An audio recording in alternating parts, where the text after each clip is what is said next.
Well, good evening, everybody. Welcome to Wyndmere, North Dakota. Welcome to Three Borders Sports Network. I'm Joe Schreiner, joined by Brian Watson up here in the booth. And we have got 9-man North Dakota football action here tonight on Three Borders Sports Network and Red River Communications, Channel 3. It's going to be a good one, Joe. We had to get in the car and come down the road a little bit. Yeah, we did come down the road a little bit. It was a pleasure to make the trip and saw a lot of combines out in the field, so hopefully the farmers have got us tuned in on their phones out there in the field and watching us here at the Warbird field, and we are excited to bring this one to you. We got undefeated LaMoure Litchville-Marion coming in at overall record of 5-0, and in Region 1 they are 2-0, and the Wyndmere Lidgerwood Warbirds at 2-0 in Region 1 and 4-1 overall. Looking for some offense tonight here, I think, too, Brian. Well, we know that both of these teams have put up some points, so this could be a dandy tonight. A little 9-man fast-paced action, a little different than what we're used to over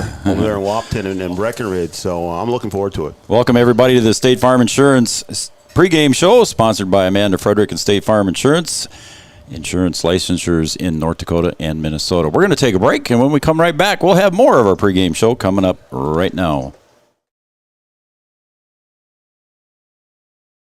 Around here, every town is a sports town, and why not? Sports were important to us growing up, and we want the same for our kids. To get involved, because that's how kids learn to lead, and why Farmers Union Insurance supports these programs.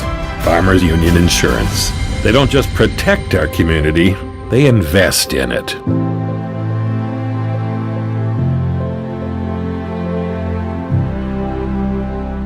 Know that we serve nearly 1,500 square miles across North Dakota and Minnesota, or that we've been around for over 60 years? How about that we've got 3,000 miles of fiber optics powering one of the best networks in the region? The best part? We're a cooperative. That means we're continually reinvesting in our communities to make them better than ever. We are Red River Communications. We've been recognized as a leader for helping our communities be great places to live and work. To find out how we're helping connect our communities, visit redrivercom.com/connect. Excellent food and great service. That's what you'll find at the Black Pelican in Wyndmere.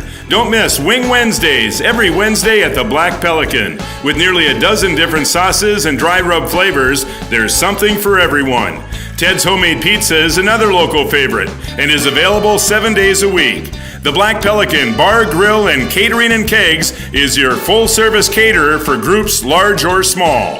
If you have a wedding or event coming up, give Ted a call at 439-2703. Stop into the Black Pelican for good food and good fun, and now a newly remodeled dining room. Bundling auto and home insurance is a great way to save money and precious time. Amanda Frederick, your State Farm agent in Breckenridge, will make it easy and convenient with your local, fully licensed staff ready to help make sure you're protecting the things that mean the most to you.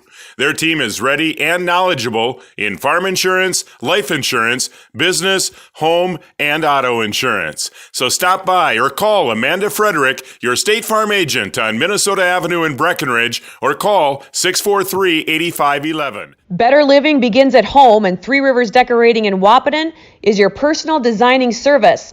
New flooring in your home can totally change its look and feel. Three Rivers Decorating has dozens of vinyl plank designs to choose from, along with carpet, tile, and linoleum. Whether it's updating your home's interior or retail space, Three Rivers Decorating has all of the latest styles and trends. They also offer free estimates. Give them a call today, 701-642-8454.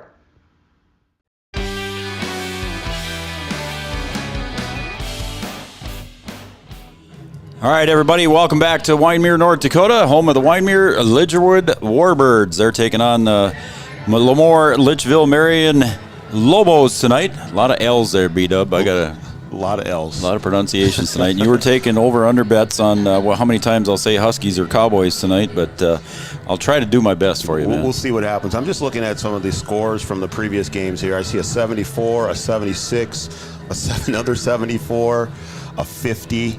67. Unbelievable, isn't it? Just taking a look at it here. I did some quick calculations in my head here, Brian. That's 337 points for LLM. They've given up 0 and averaging 67.4 points a game. So their offense has got it in gear, and their defense also has it in gear. And even for the Warbirds, with the exception of one game, they gave up 38 points. Yep. Against Cavalier, but in the rest of the games, they only gave up 8, and in Hatton they only gave up 6. So two teams that can play defense, and they certainly both can play offense. So it'll be exciting to see which end comes out on top here. Yeah, the Warbirds averaging over 38 points a game and giving up just over 10. So like you said, B-Dub, there was 38 points against Cavalier. They lost that one 38-30. But again, the defense for the Warbirds doing a great job out there as well. So you take those 38 points away in that one game, they've only given up 14 points in those other 4. So again, we're looking forward to a great game here tonight, and looking for some offense here. And we're going to come back here in a little bit, and we will have I better mention that we're on the Amanda Frederick State Farm Insurance pregame show, and along with Three Rivers Decorating right in Wahpeton. For all your home and office decorating needs, stop down and see the folks at Three Rivers Decorating, just off Dakota Avenue in Wahpeton. All right, we're going to take another break, and we'll be right back here with more of the Amanda Frederick State Farm Insurance pregame show, along with Three Rivers Decorating, right after these messages. Wyndmere Auto provides service and repairs on cars, tractors, and trucks, as well as sells and repairs auto, truck, and tractor tires. In addition to auto and truck services, Wyndmere Auto is your CarQuest auto parts dealer, providing auto parts and offering dealer direct parts from Dodge, Ford, and GM. Wyndmere Auto is also your Alto's mower parts and accessories dealer. Wyndmere Auto, striving to find the best price and highest quality parts for their customers. The Barney Pub and Eatery is a local favorite among families looking for a fun, relaxing place to enjoy a night out. Offering nightly specials, the menu also has tasty eats, and it's hard to pick a favorite. From high-quality, locally sourced meat to appetizers, chicken, and so much more. When you're traveling along Highway 13, swing into the Barney Pub and Eatery. Follow them on Facebook to see all of their nightly specials. Scott's Electric in Wahpeton is a proud supporter of high school athletics. If you're in need of commercial, industrial, agricultural, or residential electric service, call Scott's Electric at 642-9244. Licensed and bonded in North Dakota, Minnesota, and South Dakota, offering 24-hour electrical service. Check out Scott's Electric website at www.scottselectric.net. Scott's Electric. Superior Builders in Breckenridge specializes in post-frame buildings with 25 years worth of knowledge and experience in the post-frame industry. Licensed and insured, Superior Builders offers pre-engineered commercial buildings, farm shops, hobby buildings, and storage buildings. Superior Builders also offers a 40-year paint warranty and lifetime column warranty. Superior Builders in Breckenridge, building your dream to last. 701-238-7740. That's 701-238-7740. Thrivent and Will Ulick provides clarity for where you are today, confidence for where you go tomorrow. Thrivent combines financial expertise with purpose-based planning to help you with where you are today and where you want to be tomorrow. At Thrivent, Will Ulick can help you address a variety of complex subjects to meet your unique wealth management needs, from retirement planning to investment management and estate planning. Thrivent, what are you invested in? Thrive with purpose. Thrivent and Will Ulick supports all area sports teams and wishes them the best of luck. All right, welcome back, everybody, to Three Borders Sports Network. Our pregame show brought to you by State Farm Insurance and Amanda Frederick, and also Three Rivers Decorating. For your home and office decorating needs, stop by and see Three Rivers Decorating just off Dakota Avenue. So we are in our pregame show here. Again, the Warbirds are taking on the Lobos. A couple of good teams here. The Lobos coming in at 5-0. They have outscored their opponents 337-0. And 0 points allowed on the season with their stingy defense. The Warbirds coming in averaging just over 38 points a game. So we hope to see a little bit of offense here tonight. Want to just thank everybody for tuning in once again to Three Borders Sports Network. We did a lot of sports around the area. Plus, Brian, we're going to also be offering here in the soon-to-be-announced premiere date of Off the Cuff. Yeah, that's coming up pretty quick. We might have a little teaser here during this broadcast. You're going to slip one in there? We might. Right. We might. I like that. So, yeah, Off the Cuff was Raleigh and Julie. They're back. They're going to be back and better than ever, man. We're looking forward to having Raleigh and Julie on Three Borders Sports Network and Red River Communications Channel 3. So we'll look forward to that.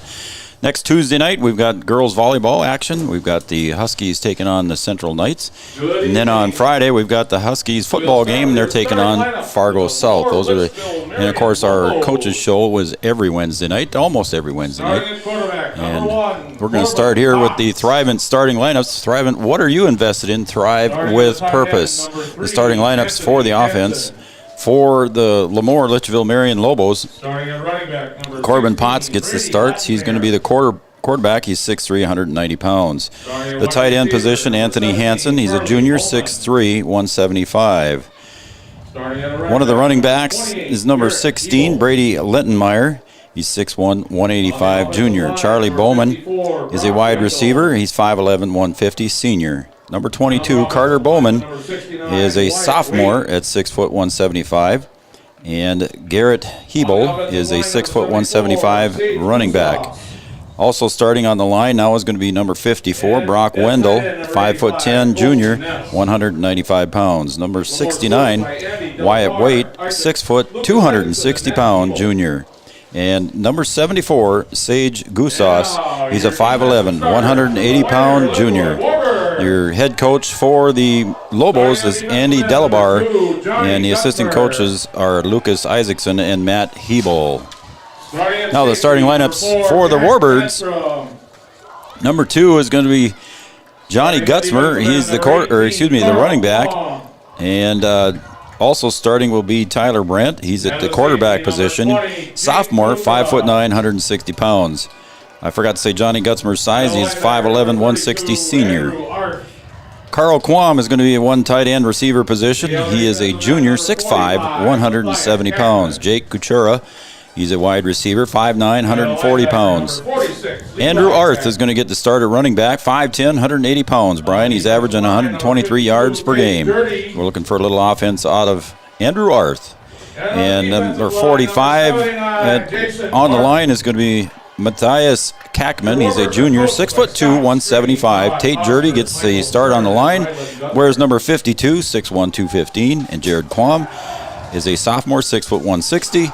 And Jason Barton, a junior, 5'9", 220. There's your starters for the Warbirds. And head coach is Scott Stringy, assistant coaches Todd Hosford, Michael Kern, and Rylan Gutzmer. Now we're going to have our national anthem brought to you by a freshman. She's a Wyndmere Lidgerwood Warbird, a freshman in high school, Ava Creer.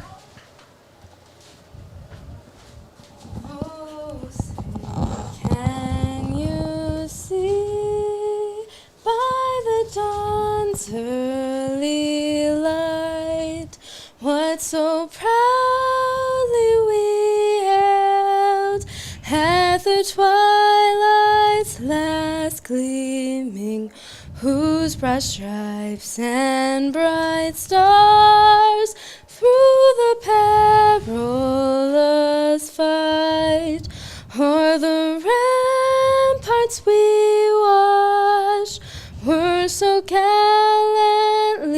streaming, and the rocket's red glare, the bombs bursting in air, gave proof through the night that our flag was still there. Oh, say does that star-spangled banner yet wave o'er the land of the free and the home of the brave? Good job, Ava. Nice job. Congratulations. Just like you Ava Creer, she's a freshman here for the Warbirds, right here in Wyndmere, Lidgerwood. Ava Creer with our national anthem, honoring our military past and present for all the great things they have done at home and abroad and providing all the freedoms that we have here in this great country of ours. And Ava Creer doing it justice. She did very well. So, B-Dub, I'm jacked here for nine-man football. I don't know about you, buddy, but it's going to be fun. I might be as busy as some of these kids out here on the field. We got some different camera angles going here. Got a little tighter quarters. Field's a little bit closer than we're used to, but we're going to give it a go here. It should be fun. Yeah, you look straight down, buddy, and there's only about 10 yards between the press box and the field here, so it is tight quarters, but it's going to be fun. And you got the cameras set up, so I trust you, man. You're the tech guy, and we're looking forward to it. So we got kicking off here for the Warbirds is going to be Brian Quam. Number 11, Tate Martin. And back to receive is number 11. Number 18, 16, Brady Lettenmeyer. Tate Mart. And number 16 is Brady Lettenmeyer. And it's taken by an up back. Number 17, he gets across the 38, maybe to the 40. And number 17 is Charlie Bowman. 17, Charlie Bowman. So Charlie Bowman on the carry for the Lobos, and he's going to start at their own 40-yard line. So the kick was taken by an up back, Brian, and we're getting started here. And I want to thank all of our sponsors here. We'll go through that list here quickly tonight, and you'll have some commercials on there, and we want to thank them, and we'll get through that list in a second here. Corbin Potts at the quarterback position, I formation behind him. He's going to hand it off to the deep back, and met there, no gain on the play. Carried by Lettenmeyer. Ball carrier number 60, Lettenmeyer. So right away, the defense showing their teeth. Hit at the line by number 20, I believe it was Kuchera on the tackle. I believe also was Jason Barton was in there. So it's 2nd and 10 here. The guy in the white hat looks familiar. I think we know that guy. So again, Potts puts the receiver in the slot position. Lettenmeyer deep. And the pitch to Lettenmeyer coming to the near side. Gets across the 40, the 45, and a shoestring tackle there right at about the 48-yard line of the Warbirds. And the tackle there was by Johnny Gutzmer. Like I said, Joe, they come right at us over here. Gain of 12 on the Johnny good run to the outside, trying to turn the edge. Got a little bit. I got some stats from Coach Stringy here, Brian, and they were just for the first 4 games. I don't have it through 5, but through 4 games, Gutzmer had 29.5 tackles to lead the team. That's getting busy on D right there, Joe. Potts with I formation behind him. Again to the deep back, and there's the Warbirds, and that's going to be maybe a 2-yard loss, maybe a 1-yard loss. We'll see where they spot the ball. But then the tackle made there by Andrew Arth was in on it, and Barton. So a good play there by the defense, B-Dub. Again, defense doing their job. We know both these teams are good on that side of the ball. We'll see which one breaks first. So it's 2nd and 12 now. And this time the slot receiver to the left is Garrett Hebel. Potts under center. Drops back, rolls to his left. Pass to the left and to the receiver, and it's caught, and he falls down at about the 43-yard line, and the receiver on the other end was Anthony Hansen. Yeah, Hansen doing a good job of coming up with that one. Had to lay out a little bit. Nice hands over there on the sideline. Yeah, if he'd have been able to keep his feet and not stretch out for that B-dub, he might have made it around the corner and got some more yards. 3rd and 4. So it's going to be about 3rd and 4 here for the Lobos. And I'm guessing, Brian, we're already probably in 4-down territory. I would say so. With these high-powered offenses. All right, split backs now, and Potts in the shotgun position. Receiver to the left, receiver to the right, and Potts going to take it to the right, and he's met at about the 38, but he gets out forward to about the 36, and I believe that is a 1st down there. And Johnny Gutzmer on the tackle. The run is good for a Lobos. 1st down. So it'll be 1st and 10 at the 36 of the Warbirds. 1st and 10 inside Warbirds territory. Got some substitutions coming in here for the Lobos. Coming in to the game was Carter Bowman. And heading off to the sidelines there is Lettenmeyer. Potts under center, and lone back this time is Hebel. That's Garrett Hebel. Rolling back is Potts, looking to the left. Passes downfield. Pass is tipped away there. Nice defensive play there in the back there, Brian. And that play was by Levi Kackman. Yeah, good defense there. Kackman doing a good job of tapping that one away. Pass intended down there for Charlie Bowman, and Kackman was right with him step for step, B-Dub, and he put the hand up at the right time. Yeah, good defensive play there. Good timing. So the ball is placed back at the 36-yard line. It'll be 2nd and 10 for the Lobos. Potts under center, I formation behind him. Up back is Hebel. Lettenmeyer deep in the eye. Potts snap, pitch to Lettenmeyer, going around the left side. Good pursuit there by the Warbirds, and they take him down, and maybe another loss on the play. And good chase and pursuit there, and I believe that was Kuchera on the tackle. Yeah, the defense doing a good job of stringing him out, not able to let him around the corner, and tackle for a loss there. A loss of about 2 on that play. Last time the Lobos ran that pitch play, Brian, they ran it to the right and got some positive yardage out of it. This time to the left, the Warbirds broke through the line and got good pursuit. Yeah, they didn't fool much there. This time Potts in the shotgun. Off to his right is Garrett Hebel. Snap, rolls to his right, looking to his right, looks downfield. Now he pulls it back down, and he's going to run for it.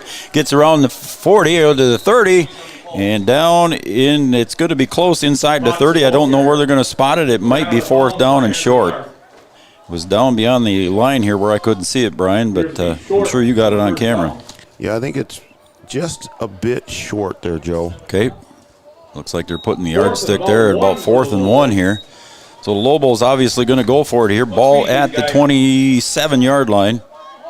They need to get just to the 26. I formation. Potts going to sneak it himself and gets forward. He gets inside the 25, and he's still rolling down to about the 21-yard line. So it'll be 1st and 10 for the Lobos on the 4th down attempt. Yeah, good quarterback sneak there, just right up the middle, get the pile moving. Able to pick up the short yardage there. Followed his big offensive line there. I see Wyatt Waite was in there leading the way. Also Brock Wendell was in there, along with Sage Gusas. I formation again behind Potts. Ball at about the 21-yard line. Potts hands it off to the deep back. And again, Warbirds' run defense has been holding up well. Lettenmeyer on the carry. And a good tackle there met by Kuchera. 5'9", 140-pound Jake Kuchera getting in there and putting his nose right up in there and getting a tackle. 2nd and 9 for the Lobos. So checking in now for the Lobos, Anthony Hansen came in off the sideline, and I believe the other one was Tate Mart. Lobos chewing up a little bit of this first quarter. 7:17 to go. Potts, a little pitch pass there, and that's over to Garrett Hebel. Gets forward inside the 20 and inside the 15. By Andrew Arth and Jake Kuchera. Arth and Kuchera on the tackle. Ball at about the 13-yard line. It's 3rd and about 2. Short 2, we'll call it. And Coach Delabar doing some substitutions over on the other side.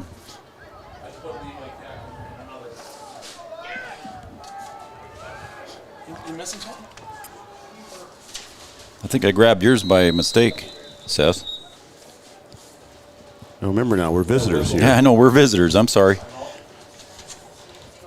Did they get forward for the 1st down and see where they mark it? They're going to give it to him.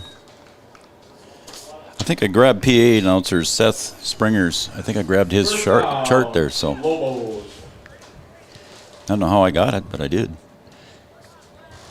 My apologies.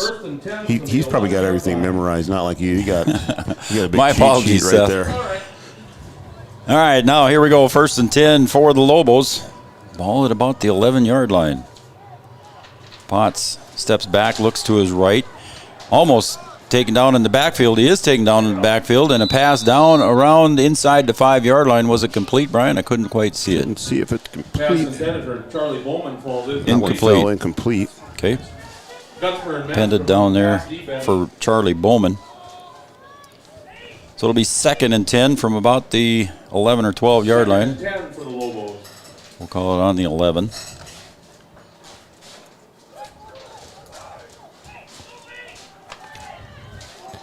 So Potts in the backfield. Lone back is Garrett Hebel.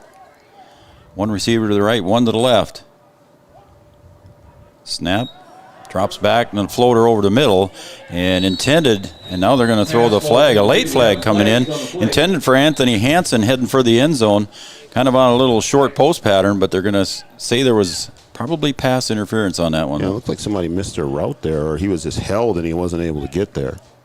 So a flag came in from the side after the pass was incomplete, and it is holding on the defense. So the Warbirds defensive holding here. They're going to mark it off toward the goal line. The ball is going to be placed just at about the 5-yard line. 1st and 5 for the Lobos. 2nd and 5. So it'll be 2nd down and 5. Potts under center. Again, Garrett Hebel, the up back. Littenmeyer, the deep in the eye. And again, Warbirds doing a good job on that one. On the run game, they're going up the middle. Carl Quam on that tackle. And Littenmeyer didn't get anywhere. No daylight for him, and maybe even a loss of a yard, Brian. Yeah, no room in the middle there. Defense, the middle part of that defense doing a good job. So 3rd and 5 here. Ball at about the 6-yard line. Let's hear you, Warbird Nation. So 3rd and 5. Again, 4-down territory unless they've got a field goal kicker. Potts deep. Shotgun formation. Rolls to his right. Looking into the end zone. Floats the pass. It's tipped, and is it picked off? It looks like it is picked off. Are they going to say it's an interception?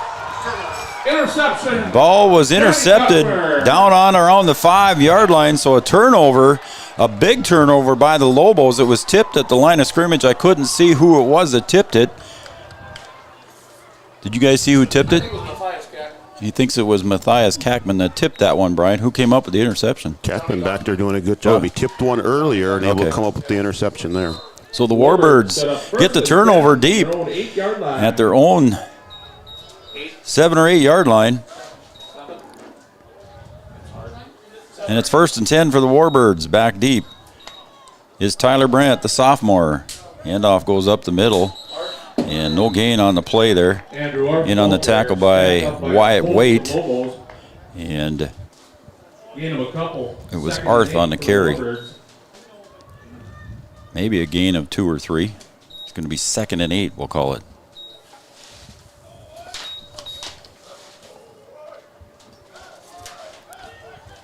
So the Warbirds deep in their own territory, looking to move the ball out of it. Get some field position back here. In the backfield with Brandt is Arth. Brandt takes a snap. He's going to take it up the middle himself. Sneaks through there. Gets up close to the 15-yard line. And it'll be 3rd and short for the Warbirds. So Brandt squeaked through that little gap there, Brian, and got positive yardage for the Warbirds. Yeah, the line doing a good job up front there. Nice little hole and able to squeeze up there and pick up some yardage, and just going to be 3rd and short here. So 3rd and short, about 2 yards here for a 1st down for the Warbirds. They'd sure like to get at least 1 or 2 first downs to get the ball back into the other side of the field. Yeah, you'd like to try and get towards midfield if you can. So Brandt deep, Arth to his right. Brandt takes a snap, puts it in the belly of Arth, gets up forward, he gets across the 15, but I think he might be a little bit short. If he had any kind of a gain, it is going to be 4th down, they're saying, from the side. It's going to be really close, about a half a yard, Joe. Nice little trap play on there on the inside. Just came up short. We got a whistle and a timeout, Brian. It looks like they might measure this one. They are going to measure just to make sure. The side judge was saying 4th down, but they're going to take a look and see how close it actually is. Scott must want to know. So we are going to take a look here and see how far it is. Way deep in your own territory, Brian. It might be a little bit dangerous here to try and go for it on 4th and short. So let's see just how close it is. Oh, what's in there? So the measurement. They stretch it out. It looks like at least about a half a yard, buddy. Maybe even a full yard. So we'll call it 4th and 1. We've got 3:48 to go here in the first quarter. Be 4th down and just under a yard. If they decide to go for it here, you might see that same quarterback sneak that we saw from LaMoure. Very true. Quarterback Tyler Brandt, 5'9", 160 pounds. Behind his offensive line, Barton at 5'9", 220. Quam at 6 foot 160. And Tate Jurdy at 215. We'll see what happens here. They're going to line up. Arth is deep. Got to make sure you watch the ball in defense here. Hard count. Checking into the game here for Warbirds was Tice, but it looks like they had to take a timeout because they were getting late on the play clock. So we'll take a timeout as well. On the Farmers Union Insurance scoreboard, we're tied at 0. 3 minutes, 26 seconds remain in quarter number 1. Back after this. Whether you're looking for heating and cooling, ventilation, or electrical work, Crossroads Electric is here for you. Your satisfaction is their priority. Crossroads Electric is committed to providing solutions for every customer. They know that each customer is different, which is why all of their services can be easily customized. Crossroads Electric, serving residential, commercial, industrial, and agricultural projects. Call them today, 701-427-4328.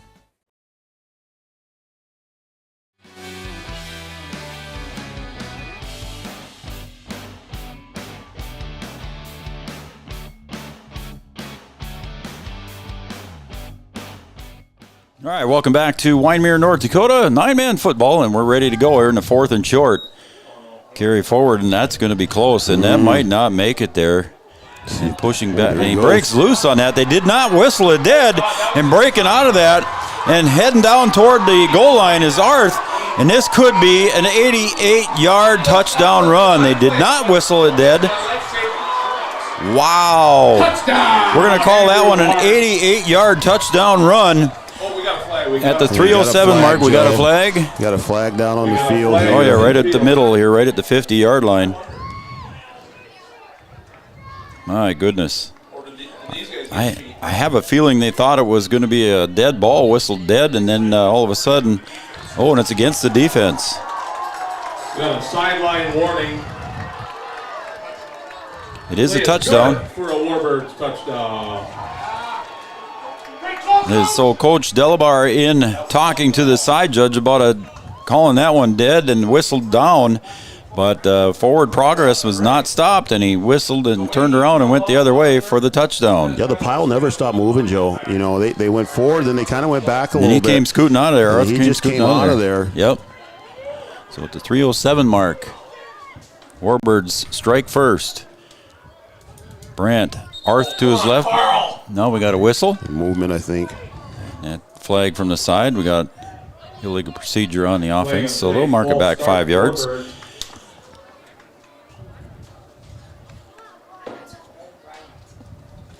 So Andrew Arth with an 88-yard touchdown run. That was a great run, Joe. Just didn't he give turned up the corner on it and took off. And just once he got outside, he was gone. Checking in for the play here now was number 18. That was Carl Quam. Arth to the left. Johnny Gutzmer in the slot position on the left. Brandt drops back, looks for Gutzmer in the corner. Pass intended for Gutzmer, but it's incomplete. So Gutzmer's pass to Gutzmer was incomplete, and it'll be a 6-0 lead here on the Farmers Union Insurance scoreboard. We'll take a break, and when we come right back, we'll have more of quarter number 1 on the Farmers Union Insurance scoreboard. The Warbirds 6, the Lobos 0. When you have electrical problems, it's not only frustrating, it can also be very dangerous. So when you have problems with your heating, air conditioning, or any other electrical issue in your home or business, call the pros at Paul's Electric in Wyndmere. With the cold winter months quickly approaching, now's the time for a furnace tune-up. Call Paul's Electric at 439-2216. Paul's Electric, proud to support Warbird Athletics.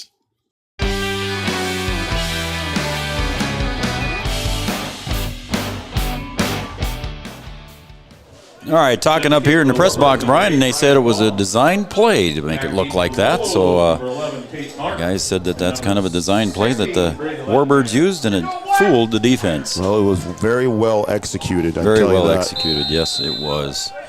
So in to kick now for the Warbirds is Brian Quam. And that one's bobbled there at about the 28-yard line, and getting up forward with it on the carry for the Lobos is Tate Mart on the return. Tripped up by Jack Metz. A little bit of a bobble there when the kickoff was made. The Lobos will start 1st and 10. So yeah, we were talking in the press box here, Brian, about whether that thing should have been blown dead, but it everybody up here in the press box saying that was a design play to make it look like that. Well, and it was a pitch back to Arth, and he took off. like I said, I don't think his momentum ever stopped. So good speed, good play. Now we got 3 receivers split out wide right here for the Lobos. Potts in the backfield, and Hebel beside him. That's Garrett Hebel. The snap, Potts drops back. Looks down the middle, and his arm is hit at the same time, but just moving in to make the reception was Charlie Bowman. Warbirds knocked the arm of Potts there and tipped that pass, but ended up a pass completion to Charlie Bowman for gain of 2. Yeah, I thought that ball took off and went short. Yeah, that was weird. For the Lobos. So it's 6-0 here in the first quarter with 2 minutes, 30 seconds and counting. Coming up over the ball is Sage Gusas. Go back to the I formation. Potts under center. The snap, Potts drops back, hands it off to the deep back, and that is Brady Lettenmeyer. Litchville-Marion ball carrier. And Lettenmeyer gets forward, maybe a gain of 3 or 4. We'll see where they mark it at about the 41-yard line, so it'll be 3rd and 3. The run sets up 3rd and 3. So 3rd and 3 here, and 1:55 to go in quarter 1.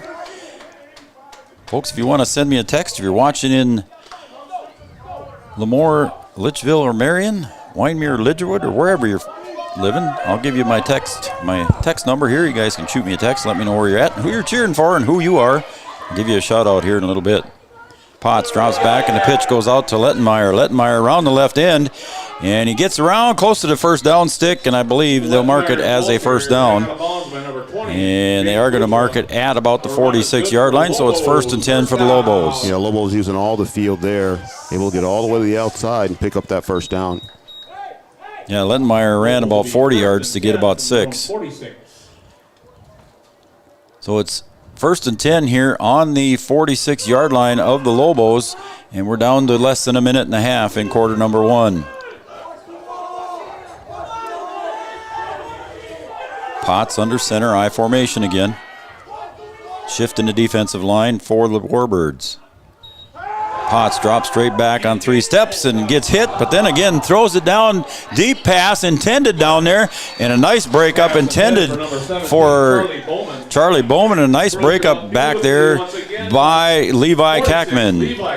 Kackman doing just a great job back there on D. He's had a couple of breakups back there. He has been active. Potts not afraid to drop back and throw the ball either, Brian. No, a little bit of pressure there, jump ball, and Kackman able to knock that thing down. Clock stops with 1:19 to play here in quarter 1. This time Potts in the shotgun formation. Garrett Hebel to his right. 3 receivers to the right, 1 to the left. Quick ride receiver screen over here at the 41.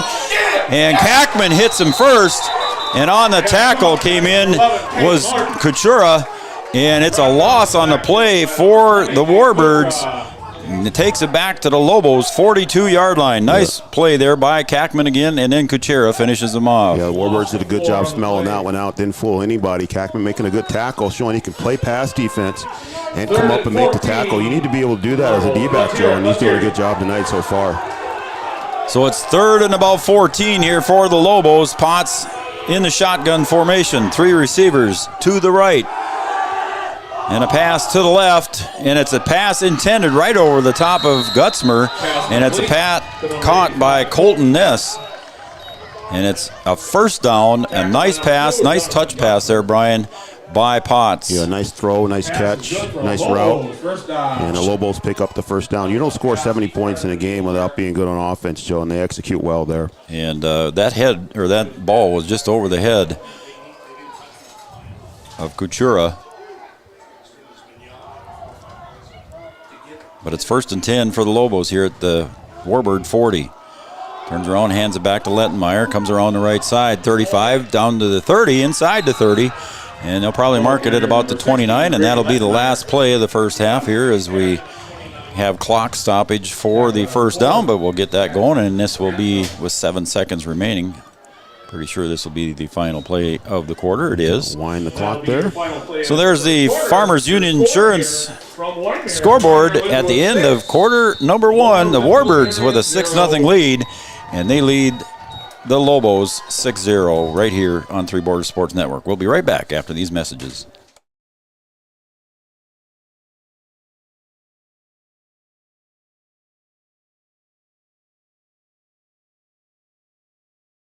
With innovation and hard work, Task Manufacturing in Wyndmere has grown from one man's passion to a staff of 10 that can handle any type of manufacturing task. Task Manufacturing has the ability to design and create any rare metal fabrication, machining, and fixturing products your business could need. Manufacturing is their specialty. If you have a tough task, Task Manufacturing can handle it. Check them out online, taskmanufacturing.com. Julie's Pharmacy and Home Decor in Lidgerwood and Hankinson Drug. Strive for excellence. Not only do both locations provide pharmacy services, they also carry over-the-counter medications, health and beauty products, an extensive giftware line with weekly hot buys, red line discount items, greeting cards, gift registry, and so much more. Julie's Pharmacy and Home Decor and Hankinson Drug are proud supporters of high school athletics. Up the middle is Litchville-Marion. He gets across the 20, down to the 15. Just a straight handoff there, Brian, in the I formation. Potts hands it off to Litchville-Marion, and he gets down inside the 15. So it's going to be inside the Scots Electric red zone here. Scots Electric in Wahpeton. For all your electrical needs, contact Scots Electric. They've got all the electricians you need right there in Wahpeton. So inside the red zone for the Lobos. Potts, I formation behind him, turns around again, hands it off to Litchville-Marion. Goes through the right side, inside to 10, inside to 5. And we'll see if he stretches the ball across. Nope, he stepped out of bounds. They're going to whistle him out of bounds at about the 2 or 3 yard line. So just about the 1 there. So it'll be first and goal here inside the Scots Electric red zone for the Lobos as they threaten now with first and goal. As we're just starting the second quarter here, we're at 11:33 and counting. So again, I formation, Litchville-Marion deep. Up back is Garrett Hebel. Potts sends a man in motion to the right. And Potts is going to go forward, falls into the end zone for the touchdown. So just a quick quarterback sneak for Potts here at the 11:30 mark of quarter number 2. So it didn't take long for the Lobos to come back and answer that one, Brian. Yeah, we didn't think so. You know, they score a lot of points and have that poise and didn't let anything bother them. They come back and score right away.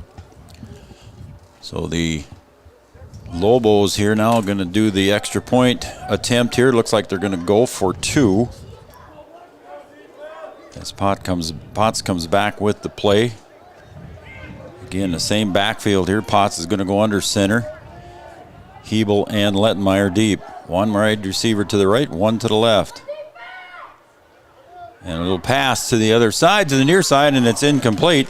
Pass intended over on the near side to Colton Ness. And pass is incomplete, so we have a tie game here at 6-6 here in the second quarter on the Farmers Union Insurance scoreboard. We'll take a quick break, Brian, and we'll be right back after this message. Since 1941, Minn Kota Ag Products has been helping farmers with their agricultural needs. The farming industry has expanded at great lengths, and Minn Kota Ag Products is there to provide farmers with their entire chemical, fertilizer, seed, and grain elevator needs. They also offer deep band tillage, chemical application, and fertilizer application, just to name a few. For market access at your fingertips and information essential to your farm operation, download the Minn Kota Ag Products app. Minn Kota Ag Products, proud to be a partner in your farm operation since 1941.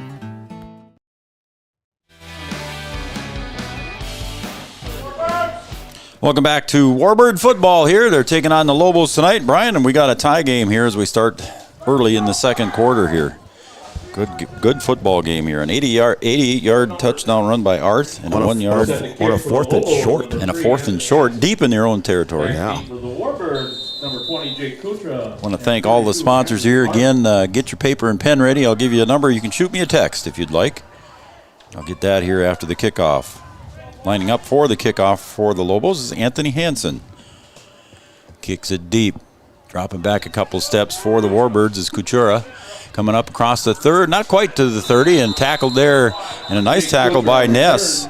And Kuchera gets back up to about the 28-yard line. So the text number, you can shoot me a text and tell me you're watching, tell me who you are, who you're cheering for. 7-yard line. It's a 701 area code, of course. 640-2619. 701-640-2619. You can shoot me a text. We'll give you a shout out here in a little while. Tell me where you are, who you are, and who you're cheering for. We'll give you a shout out here maybe at halftime or something when we get some time. Here come the Warbirds now. 1st and 10 from about their own 28. Brandt takes a snap, hands it off to Arth, goes over to the left side, and gets maybe a gain of about 2 to about the 30-yard line. Tackle there, in on the tackle was Carter Bowman. Lobo's doing a good job in that middle. Gain of a couple, 2nd and 8 for the Warbirds. Andrew Arth is listed at 5'10", 180. He looks pretty stout there, bud. You know, we didn't talk about it, Joe, but the Warbirds score the first touchdown on the Lobos. That's right. Yeah, the Lobos had not given up any offensive points at all on the scoreboard. So that was, yeah, you're right, Brian. Good point. High formation behind Brandt. Arth is up. Gutzmer deep. He gets the hand off and gets maybe back to the line of scrimmage. He's fighting a little bit more. And he maybe gets back to the line of scrimmage, so it'll be 3rd and 8. Getting off the bottom of the pile there for the Lobos was Brock Wendell. I believe also in there was Braden Steffes. Yeah, Lobos not a team used to being behind, Joe. That's the first time they've been behind, first time they've been scored on. That's true. And in a battle here early.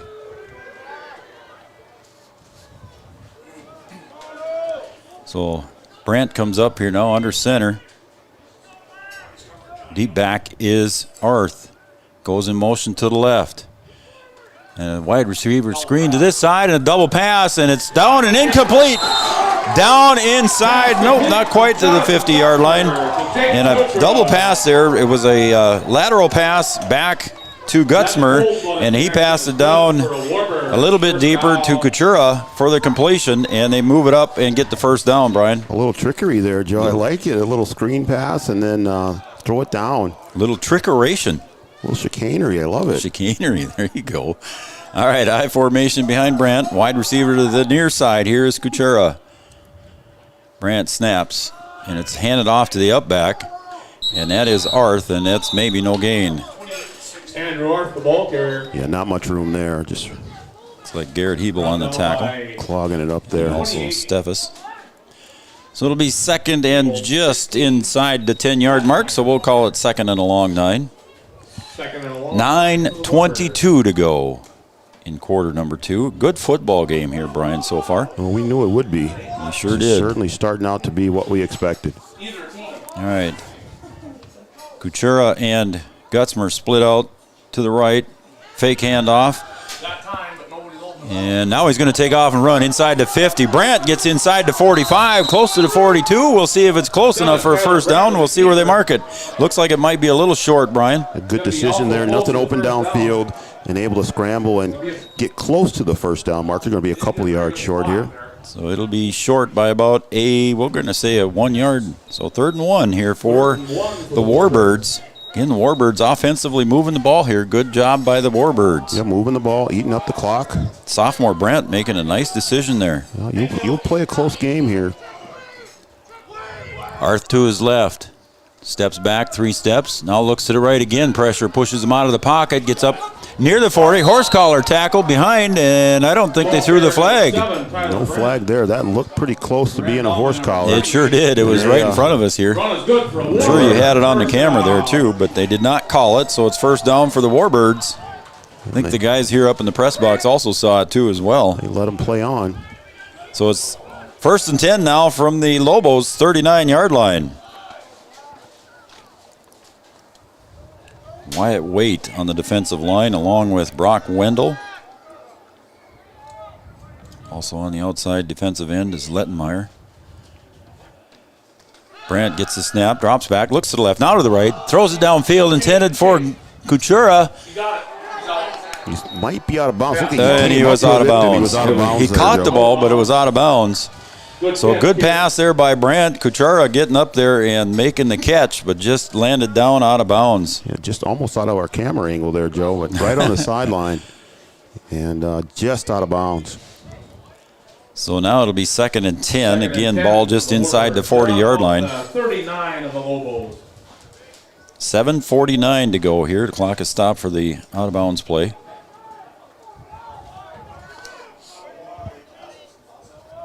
Brandt comes up to the line in a hurry. 2 to the left, 1 to the right. No backs with him. Man in motion is Arth. Now he comes up and sets up deep. Little reverse. Here's Kuchera. And he's blocked up, and it's going to be a loss on a tackle on the play. In on the tackle was Garrett Hebel. And I believe Littenmeyer was there in there. Yeah, there was a lot going on that play, and that didn't fool the Lobos at all. No, it sure did not. So a loss probably of about 3, so it's going to be 3rd and 13. As the clock continues to wind here in the second quarter, we're tied at 6, 7:23 to go.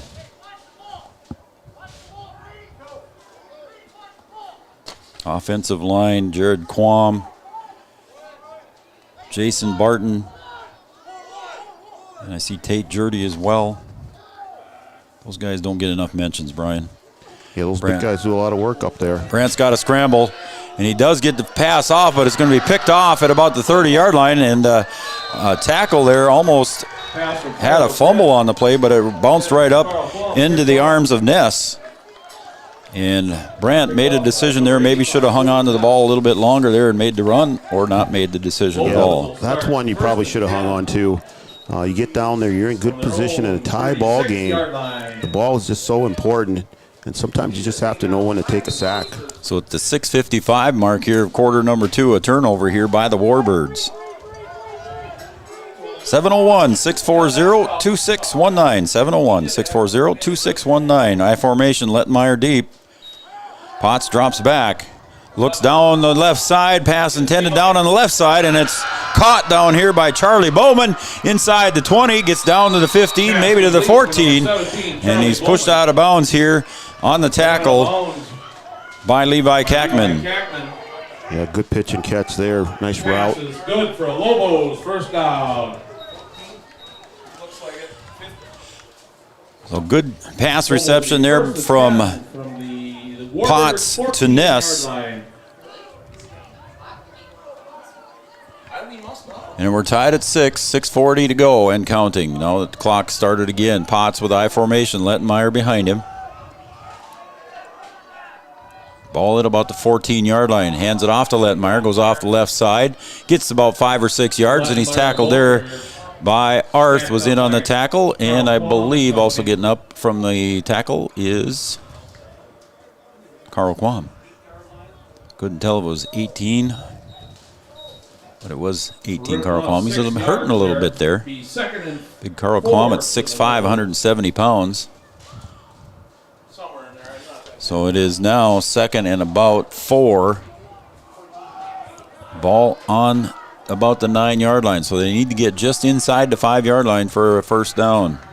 Potts, I formation behind him, under center, snap, Littenmeyer to the right, big hole, gets up to the 1-yard line. He's met there by the Warbirds, but he gets in, and he was met by the Warbirds, Jack Manstrom, but ran right over Jack, and he got him down on the ground, but it is a touchdown here on the run.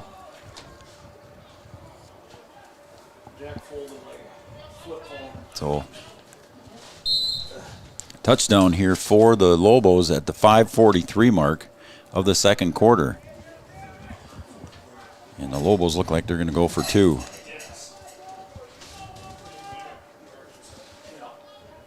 So again, I formation behind Potts. And we got a timeout on the field. And it's going to be the Lobos taking a timeout here. So we'll take a timeout as well in the Farmers Union Insurance scoreboard. Right now the score is 12-6 in favor of the Lobos. 5:43 to go. Back right after this. You don't have to be a superhero for your support to be important at Jesse's Toy Box. There are many ways you can ensure every child in the hospital will receive a toy. Every little bit that you commit goes a long way in helping fulfill their mission. Make a monetary donation, have your business become a Jesse's Toy Box drop-off location, or drop off new toys at any of the Jesse's Toy Box locations. Learn more about how you can get involved and take advantage of the opportunity to do some good.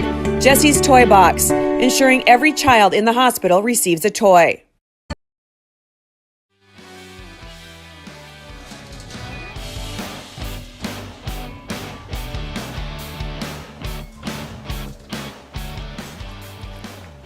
All right, we're back here at Warbird Field here in Wyndmere, North Dakota. The Wyndmere Lidgerwood Warbirds taking on the LaMoure Litchville-Marion Lobos, and the Lobos just scored a touchdown, going for 2. This time at quarterback is Anthony Hansen, and he's going to run it off the right side, follows his blockers, and I don't think he made it. No short. It is no good, and Anthony Hansen has been playing tight end for the Lobos. Came in and took the direct snap, went off the right side, and the Warbirds stood him up and pushed him back, and we are now at 12-6 here on the Farmers Union Insurance scoreboard. With 5:43 to go in quarter 2, we'll be right back after these messages right here on Three Borders Sports Network. Lincoln State Bank's lending team is ready to meet all your farm financing needs. Whatever you're looking for, a line of credit, a new piece of equipment, or buying farmland, Lincoln State Bank has the knowledge and experience to structure the best deal for you. To find out more about what Lincoln State Bank has to offer, call Brian, Anthony, or Jeff, or stop by at any one of their locations in Hankinson, Wyndmere, or Lidgerwood. Lincoln State Bank's Ag Lending Team, experts in your field. Equal housing lender, member FDIC.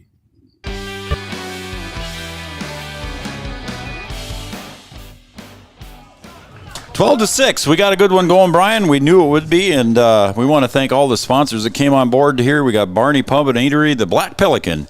We understand that the guys have got a brand new 85-inch TV over there, and Digital Guru and Brian Geffrey and the crew helped him set it up. Brand new 85-inch screen TV. They're watching us over there at the Black Pelican tonight.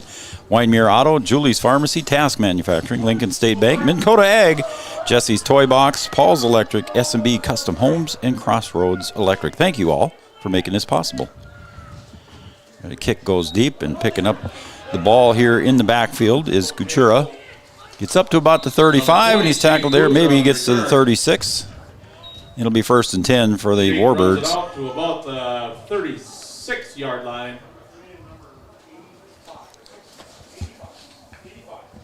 Tackle by number 85. Say 85 was Colton Ness. 1st and 10 from their own 36-yard line. Also getting up off the tackle there was number 28, Garrett Hebel. So it's 1st and 10 for the Warbirds at their own 36-yard line. 2 receivers coming out split wide right. That's Gutzmer and Kuchera.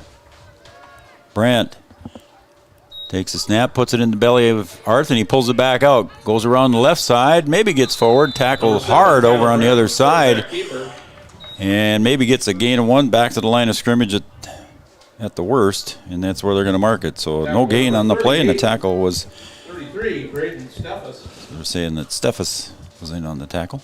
Warbirds been able to move the ball until they had the turnover down there. So let's see if they go back to some of the same stuff that they were successful with early in the game in that first quarter. Nice evening here in Wyndmere. Beautiful night for football, Joe. Great night for football. The wind has kind of died down. It was breezy out of the west earlier.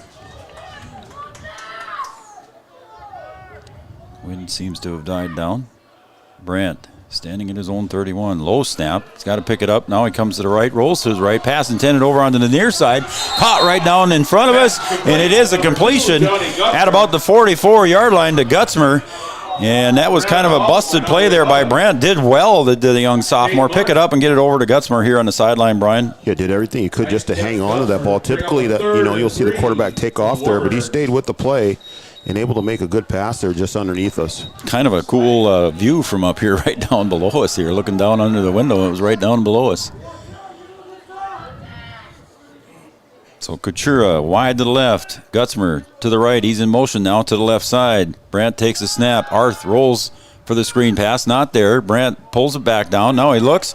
He's going to take it down and get across the 45, and he's tackled there at about the 45. It's going to be 4th and short. So it's going to be 4th and short for the Warbirds here. And there is 3 minutes, 55 seconds to go as the clock continues to wind. Now it's going to be a tough call here for Coach Stringy and see what he does. I'm guessing he's going to go for it, Brian. I think they are. I think they're going to go for it here. 4th and 1. And, buddy, it's a long one. So we'll see what happens here. 3:36 to go. Come up to the line quick there. Double receivers.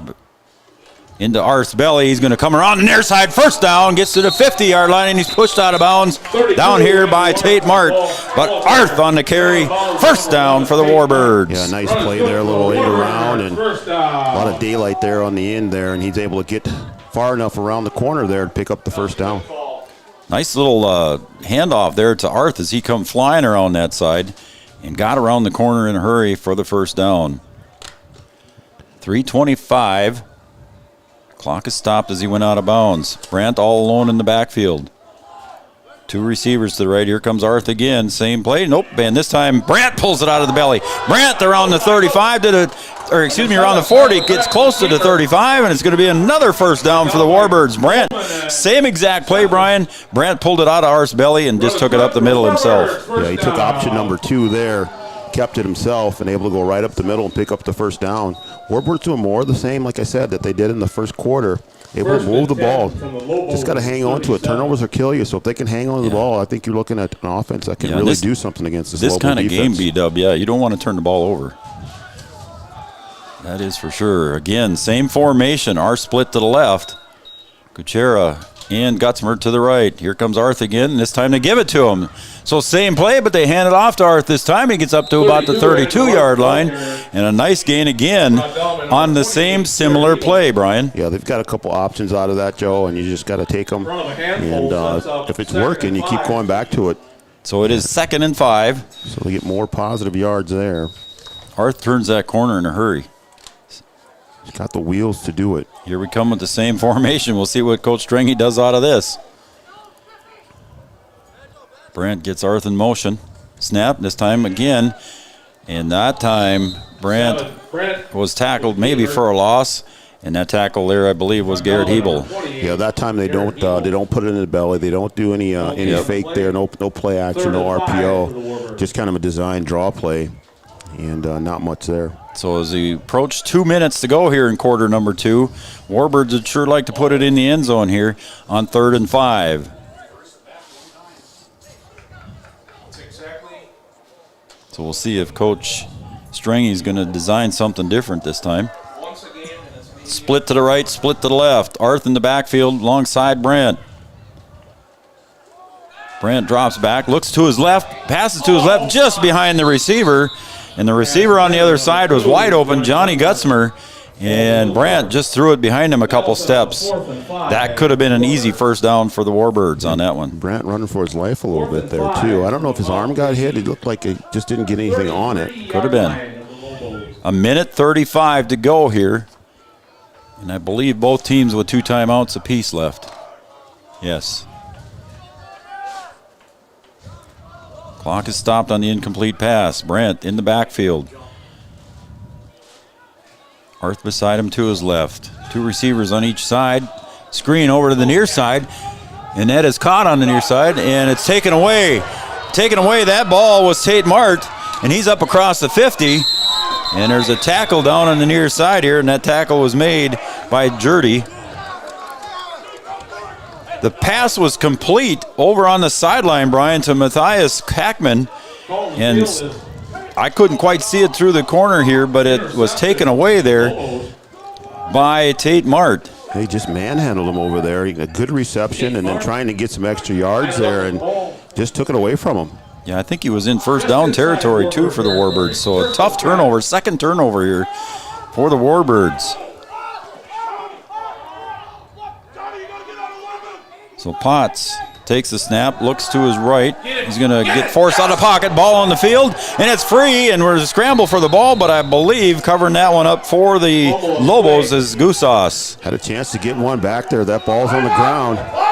And they go hurry up here, and then they call timeout. Timeout. Yep, the Warbirds called the timeout quick on that one with 1:12 to go, and it's 2nd and 7. We'll take a quick timeout as well on the Farmers Union Insurance scoreboard. The Lobos 12, the Warbirds 6. Back after this. When you have electrical problems, it's not only frustrating, it can also be very dangerous. So when you have problems with your heating, air conditioning, or any other electrical issue in your home or business, call the pros at Paul's Electric in Wyndmere. With the cold winter months quickly approaching, now's the time for a furnace tune-up. Call Paul's Electric at 439-2216. Paul's Electric, proud to support Warbird Athletics.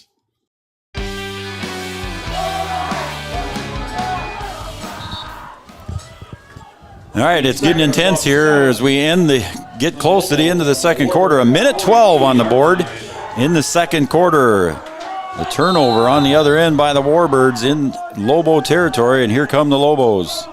2nd and 7. Potts takes the snap, drops back, looks deep down the field, and down the middle he goes. Pass intended for Ness, and it's incomplete. And on the coverage was Arth. So it's going to be 3rd down now and 7 for the Lobos. Good coverage there. Lobos trying to go for it all there. So the clock is stopped with 1:06 remaining here in quarter number 2. Again, if you want to shoot me a text, we'll give you a shout out at halftime. 701-640-2619. 701-640-2619. Wherever you're from, whoever you're cheering for, let me know who you are. Potts in the back field now, 2 to the left, 2 to the right. He's going to drop back. Again, looking deep. This time a little flare out to the side. Nice break up here on the near side by Kuchera. And pass intended for Hansen. So good defensive play there by Kuchera, disallowing Hansen to come up with the catch. Yeah, these Warbird D-backs do a really good job, Joe. That ball's in the air. They're getting there and getting their hands on it, knocking that thing away. Good defense there in the backfield. 1 minute exactly left, Brian. We got a timeout on the field. So we're going to take a timeout as well on the Farmers Union Insurance Scoreboard. We want to thank all of our sponsors, including Farmers Union Insurance and the Lobos 12, the Warbirds 6. Back after this. Whether you're looking for heating and cooling, ventilation, or electrical work, Crossroads Electric is here for you. Your satisfaction is their priority. Crossroads Electric is committed to providing solutions for every customer. They know that each customer is different, which is why all of their services can be easily customized. Crossroads Electric, serving residential, commercial, industrial, and agricultural projects. Call them today, 701-427-4328.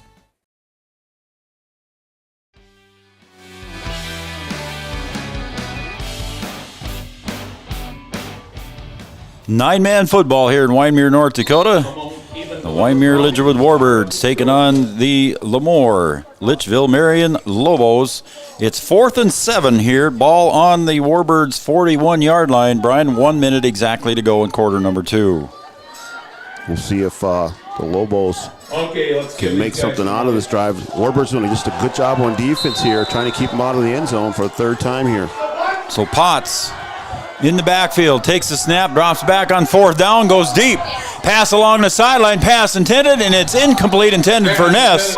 And on the coverage was Johnny Gutzmer. It'll be Warbird ball at their own 41. A turnover on downs for the Lobos. Just man-on-man, one-on-one coverage out there on the outside. Nice cover, and Gutzmer doing a good job on the outside there to knock that thing away. Again, the Warbirds D-backs doing a good job of defense. 54 seconds to go. We'll see what Coach Stringy and the Warbirds do here with just 54 seconds to go and almost 60 yards away from pay dirt. 2 to the left, 2 to the right. Arth to Brandt's right. Snap, and he pulls it back out of the belly of Arth. Comes around the near side. There's another horse collar, and there they're going to get it called. Yep. And there was a horse collar tackle there, and I believe, well, I won't say the defensive player's name, but there was a horse collar tackle there at the 43-yard line, and the flag came out. Yeah, that one they got. They missed one earlier, but that one they definitely got. 15-yard penalty. So that will really help out the Warbirds here with 48 seconds to go. Down right there in front of us, B-Dub. I'm sure you had a nice shot of that one. Yeah, right down below us there. Warbirds going to hurry to the line here and get things going. The clock starts as soon as the ball is ready for play. Brandt in the gun, drops back a couple steps, looks to his left. On the flare out to Gutzmer, in and out of his hands. Ball at about the 35-yard line. And just an incomplete pass as Gutzmer had a chance on that one on the left side there, Brian. He had a chance. If he catches that, I think he's all the way home, Joe. Yeah, I think he's got some wheels, so I think he would have made some yards on that one Just for had sure. that one and just went through his hands. 36.9 seconds to go here in quarter number 2. Arth to the left of Brandt. Kuchera and Gutzmer wide. Pass intended down to Kuchera along the right sideline, and it's incomplete, just overthrown a little ways. 30. Pass intended for number 20, Kuchera, and it's incomplete with 30 seconds to go. 30 seconds remaining in the half. Yeah, through that one where only one person could catch it. I think they're going to be out of bounds or Warbirds catch that one. Each team with one timeout left here, Brian, with 30 seconds to go. So the Warbirds want to be careful here. But I don't think Coach Stringy is going to hold up the horses here. And he gives it off to Arth, carries it up across the 40, 35, gets to the 30, and he's tackled inside the 30. We got another flag here back here at the 40-yard line, though, Brian. And I'm guessing it was probably a hold or a block in the back. That one might come back, Joe. I think that might have been a hold. Holding offense. So the Lobos will certainly accept that penalty, and it'll march the Warbirds back. 24.5 seconds to go. So an untimely penalty there for the Warbirds, Brian, as they were making a move there. Arth had the first down inside the 30-yard line, and the Warbirds could have threatened with 24 seconds to go, but instead they're going to go the other way. And they moved that one way back, and now we got a penalty. I think that's going to be on the sideline here. Another warning. Sideline warning on the Warbirds. We got a flag on the play. So sideline warning on the Warbirds. Warbirds. So it'll go backwards even more. It's a sideline warning. They didn't march off any yards. 24 seconds and going. Off to the left goes Arth around the 50. Maybe gets up to the 48, and a tackle over on the far side there. I believe on that tackle was Garrett Hebel. And the clock continues to wind, and that'll probably be the end of the first half, Brian. And the clock continues to run, and we got a whistle and a timeout here. Got a timeout, Warbirds. With just under 1 second to go. So we'll keep it here. So it'll be 1.8 seconds left on the clock. So 1.8, they're going to put a little bit back on the clock. So 1.8 seconds to go. Coach Stringy wants to talk to his guys and see on fourth down if they can do the old Hail Mary or something here. And just see if you can throw something up and maybe get a penalty or just get a busted play. Just got to make sure that you come down with it and the Lobos do not. Don't give them any opportunities to bring that thing back if you do turn it over. We're getting some text messages, buddy. We'll have to do that at halftime. Again, if you want to send a text message, tell me who you are, who you're cheering for. Any other special message, shout out to anybody. We'll do that here at halftime. Again, my number is 701-640-2619. 701-640-2619. So 1.8 seconds on the board here. 12-6 lead for the Lobos. Ball is at about the 49-yard line of the Lobos. Shotgun formation, Brandt. Arth to his right. Split receivers to the left and right. Brandt drops back. And there's the old shovel pass to Arth across the 40 to the 30, 25, and he's going to get pushed out of bounds. So good game there by the offense there. Coach Stringy called that one up, and it's the old hook and ladder play, I think is what they call that. B-Dub? Good play call there. Good safe play call. Pass was complete to Gutzmer, and he handed the ball off on a lateral pass back to Arth. And he got nice yardage out of about 30 yards, but didn't quite get it in for the touchdown. So that's going to wrap up the first half. Make sure you come on back, everybody, for the halftime show brought to you by OSPTI. We'll be right back here on the Farmers Union Insurance Scoreboard. It's 12-6 in favor of the Lobos. Back after Lincoln this. State Bank's lending team is ready to meet all your farm financing needs. Whatever you're looking for, a line of credit, a new piece of equipment, or buying farmland, Lincoln State Bank has the knowledge and experience to structure the best deal for you. To find out more about what Lincoln State Bank has to offer, call Brian, Anthony, or Jeff, or stop by at any one of their locations in Hankinson, Wyndmere, or Lidgerwood. Lincoln State Bank's Ag Lending Team. Experts in your field. Equal housing lender. Member FDIC. Julie's Pharmacy and Home Decor in Lidgerwood, and Hankinson Drug. Strive for excellence. Not only do both locations provide pharmacy services, they also carry over-the-counter medications, health and beauty products, an extensive giftware line with weekly hot buys, red line discount items, greeting cards, gift registry, and so much more. Julie's Pharmacy and Home Decor and Hankinson Drug are proud supporters of high school athletics. With innovation and hard work, Task Manufacturing in Wyndmere has grown from one man's passion to a staff of 10 that can handle any type of manufacturing task. Task Manufacturing has the ability to design and create any rare metal fabrication, machining, and fixturing products your business could need. Manufacturing is their specialty. If you have a tough task, Task Manufacturing can handle it. Check them out online, taskmanufacturing.com. Since 1996, Giants have been a go-to snack for quality. Giants works directly with farmers to ensure you're receiving the best Giant seeds in every bag. From planting to harvest, they ensure the quality and attention sunflowers deserve to deliver the best taste possible. Giant's cashews and pistachios continue our tradition of making the finest nut available. They're a fan favorite.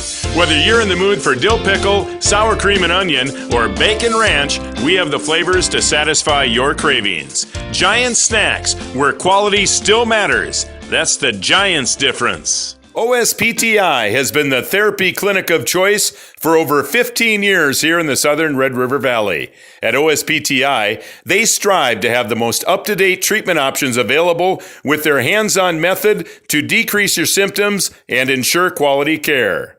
Their motto at OSPTI, we strive to meet your goals. Locally owned on 5th Street North in Breckenridge. OSPTI.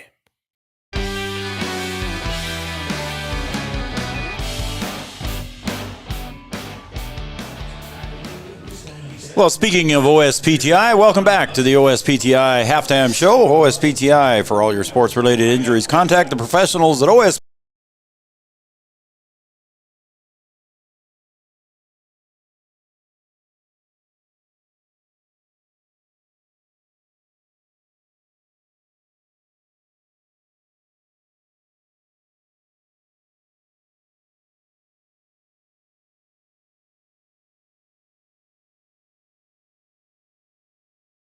And he kind of came out of the pile, came around out the outside on the design play, and went 88 yards for a touchdown. And that was the first time the Lobos have been scored on this year. That's correct. And the pass was incomplete for the two-point conversion, and the end of the first quarter was 6-0 in favor of the Warbirds. Going to the second quarter then at the 11:30 mark, didn't take the Lobos long to score. Potts on a 1-yard sneak. He got the touchdown, and the pass was incomplete. We were tied at 6. Good long drive there by the Lobos. Then the second time the Lobos scored in the second quarter at the 5:43 mark. Lettenmeyer on a 9-yard touchdown run had a big opening on the right side, Brian, and just broke through for the touchdown and scored easily. Yeah, Lobos come back. You know, a team that scores the way they do. You knew they'd come back and do it. But really, the key to that first half were the turnovers. Mm-hmm. You know, the Warbirds had 2 turnovers. Those turned into points for the Lobos. And the Warbirds were doing a good job of controlling the ball and eating up the clock, you know, down deep in their territory, and they end up turning it over. But if they can take care of the ball in the second half, the defense has been good. Defense has been good on both sides. This thing could come down the wire. Absolutely. We were just talking about that off air here with the press box folks.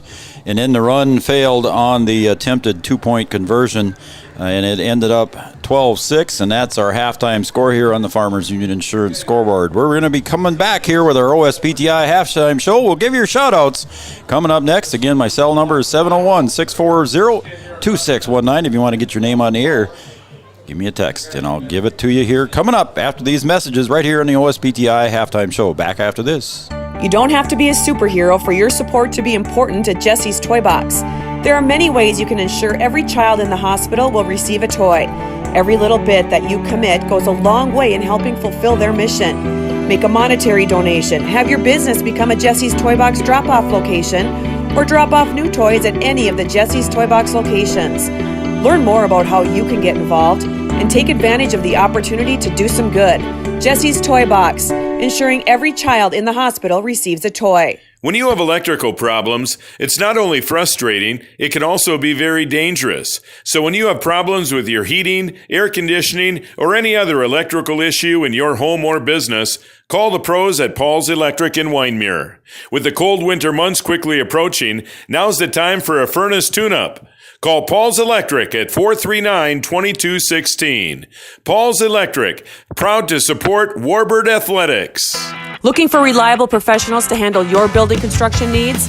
Contact SMB Custom Homes in Wyndmere. You can depend on them to build your dream home the way you want it. SMB Custom Homes will take care of all construction aspects, from design to delivery. Contact them to get your pre-engineered home delivered to your location. They can even attach a garage and additional rooms on site. SMB Custom Homes, 439-0045. Whether you're looking for heating and cooling, ventilation, or electrical work, Crossroads Electric is here for you. Your satisfaction is their priority.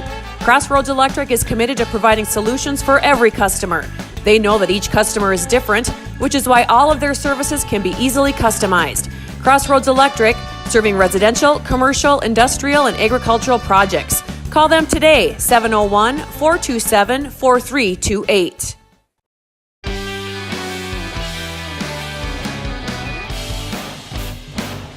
All right, welcome back, everybody, to the OSPTI halftime show on the Farmers Union Insurance scoreboard. It's 12-6 in favor of the Lobos. I almost said logos.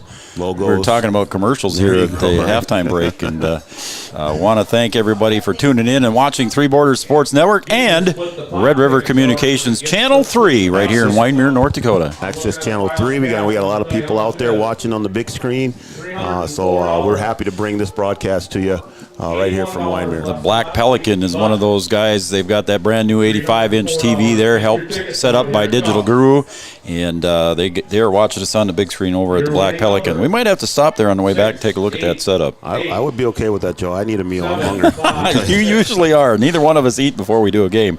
All right, here come the shout-outs. Janet Bell. I used to work with her at the college. Janet's watching. She's doing a little bit of grandma daycare tonight, and she says, great job on Three Borders Sports Network. Janet Bell, thank you very much. Hunter Munson is listening and watching in Wahpeton. He's cheering on the Warbirds. Hunter Munson, thank you very much. And here's a name that you know, Brian. Aaron Bonestengel. Keep up the good work, fellas. Go Warbirds. And thanks to Watson for broadcasting the game. Phenomenal job, like usual, she says. So congratulations to B-Dub. Thank you very much. I appreciate that. Nice to hear that from Coach Bonestengel. Sioux Falls, North Dakota. Buddy, we're down in Sioux Falls, North Dakota. Go Warbirds. From Sioux Falls, Tom J. North Dakota or South Dakota? What did I say? Did I say Sioux Falls, North Dakota? I had to check my map. Did for a I second really? There, Joe. Yeah, and you said it twice. I'm going to have to go home and watch that because I don't think I did. It's okay. Here's a loyal listener and watcher of Three Borders Sports Network. Chad Affield's watching tonight. Could have brought Chad along. We could have had him run the cameras. We could have. Yeah, you're getting tired doing that. Struggling over here a little bit. Here's Ty Brandt. Let's see here. He says, go Warbirds. And he says, we're rooting for you, Ty Brandt. Love your cousins, Zan, Sky, and Spence. Also from Lakin and Hallie Milbrandt in Lidgerwood. Go Warbirds. Lakin and Hallie Milbrandt, thank you very much. Here's a name you recognize, Julie Malk. How about that? Julie Malk says, let's go Warbirds, and she's sitting there watching the game with Joel Heitkamp. And we got to talk about off the cuff, speaking of Julie. She might see herself on camera here in a little bit. We're going to have a little teaser here coming up of off the cuff. How about that? We might. We are proud to have Raleigh and Julie join our Three Borders Sports team. And stay tuned, folks. You're going to see a little teaser of off the cuff coming up very soon. Oopie oop from Brian Geffrey in Wahpeton, Digital Guru. And he says, oopie oop. Let's see. I am Andy Delabar's grandma, and she's so happy that we're giving her a chance to see the game. So Andy Delabar's grandma is watching. Beautiful, clear picture. But she's going crazy here on the tight, close game. So, yeah, this is going to be a good one. I'm sure she is. So thank you to Andy Delabar's grandma. And let's see. It says, hey, Joe, Nathan Hogarth in Breckenridge. And he's watching the game, too, but he's also keeping an eye on the Breckenridge Cowboys. And Breckenridge is up over Underwood, 19-0 at half. Yeah, we'll see if we can get some scores from the Husky game as well. Here's one for you. Go Warbirds from Stafford, Virginia. I don't know if I've ever said Stafford, Virginia before on the air like this. That's pretty cool. Stafford, Virginia. That's Linda and Jeff, Warbirds class of 1983. So There you go, Joe. That's why we do what we do. Alex Updahl cheering on. He's from Gwinner, and he's cheering on the Warbirds. Thank you, Alex. Cheering on the Warbirds. Don't know who it is. They just sent me a message. They just said they're cheering on the Warbirds. I don't know who it was. And then somebody else sent a message. They're cheering on Jack Manstrom. So there's your shout-outs that we have so far. And stay tuned, folks. We're going to take a little break, and you might see something about off the cuff here during our OSPTI halftime show coming up. Stay tuned, folks.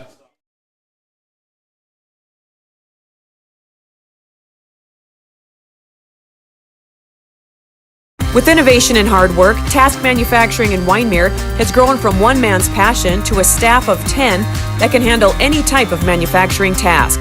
Task Manufacturing has the ability to design and create any rare metal fabrication, machining, and fixturing products your business could need. Manufacturing is their specialty. If you have a tough task, Task Manufacturing can handle it. Check them out online, taskmanufacturing.com. Julie's Pharmacy and Home Decor in Lidgerwood and Hankinson Drug. Strive for excellence. Not only do both locations provide pharmacy services, they also carry over-the-counter medications, health and beauty products, an extensive giftware line with weekly hot buys, red line discount items, greeting cards, gift registry, and so much more. Julie's Pharmacy and Home Decor and Hankinson Drug are proud supporters of high school athletics.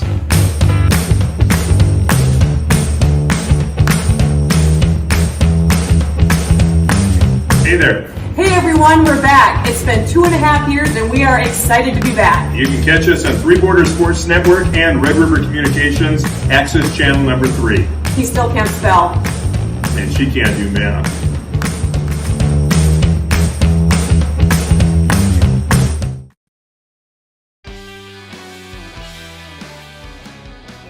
Welcome back to Three Borders Sports Network and Red River Communications Access Channel 3. And there you just saw the off-the-cuff preview with Raleigh and Julie. And trust me, folks, you're going to want to watch that. Premiere date coming up very soon. October 3rd. Oh, we're ready to announce it. Yeah, it was on the thing there, wasn't Sunday, it? October 3rd at 7 p.m. How about that? It's going to be a fun time. You're going to see some outtakes that are just hilarious, you guys. Make sure you watch that and tune in for that. Again, that'll be on our YouTube channel as well as Red River Communications Access Channel 3. That's going to pretty much wrap up our halftime show here, brought to you by OSPTI with locations in Fergus Falls, Breckenridge, and just southeast of here in Hankinson, North Dakota. For all your sports-related injury needs, stop and see the professionals over at OSPTI. Looking forward to Raleigh and Julie coming back, huh? That's going to be a lot of fun. Those guys, 3 years off the air, and now they're going to come back. And I tell you, we were shooting that little promo and commercial. I had to leave the room. It was, Julie just said, I can't repeat what she said, but Julie's having a good time watching that little commercial too. So it's a little too much for me. Sue Heitkamp cheering on the Warbirds. Thank you, Sue. And Sue Mauk is cheering on the Warbirds as well. So thank you, Susan Mauk. Did I get everybody here? Joel Heitkamp sent the message.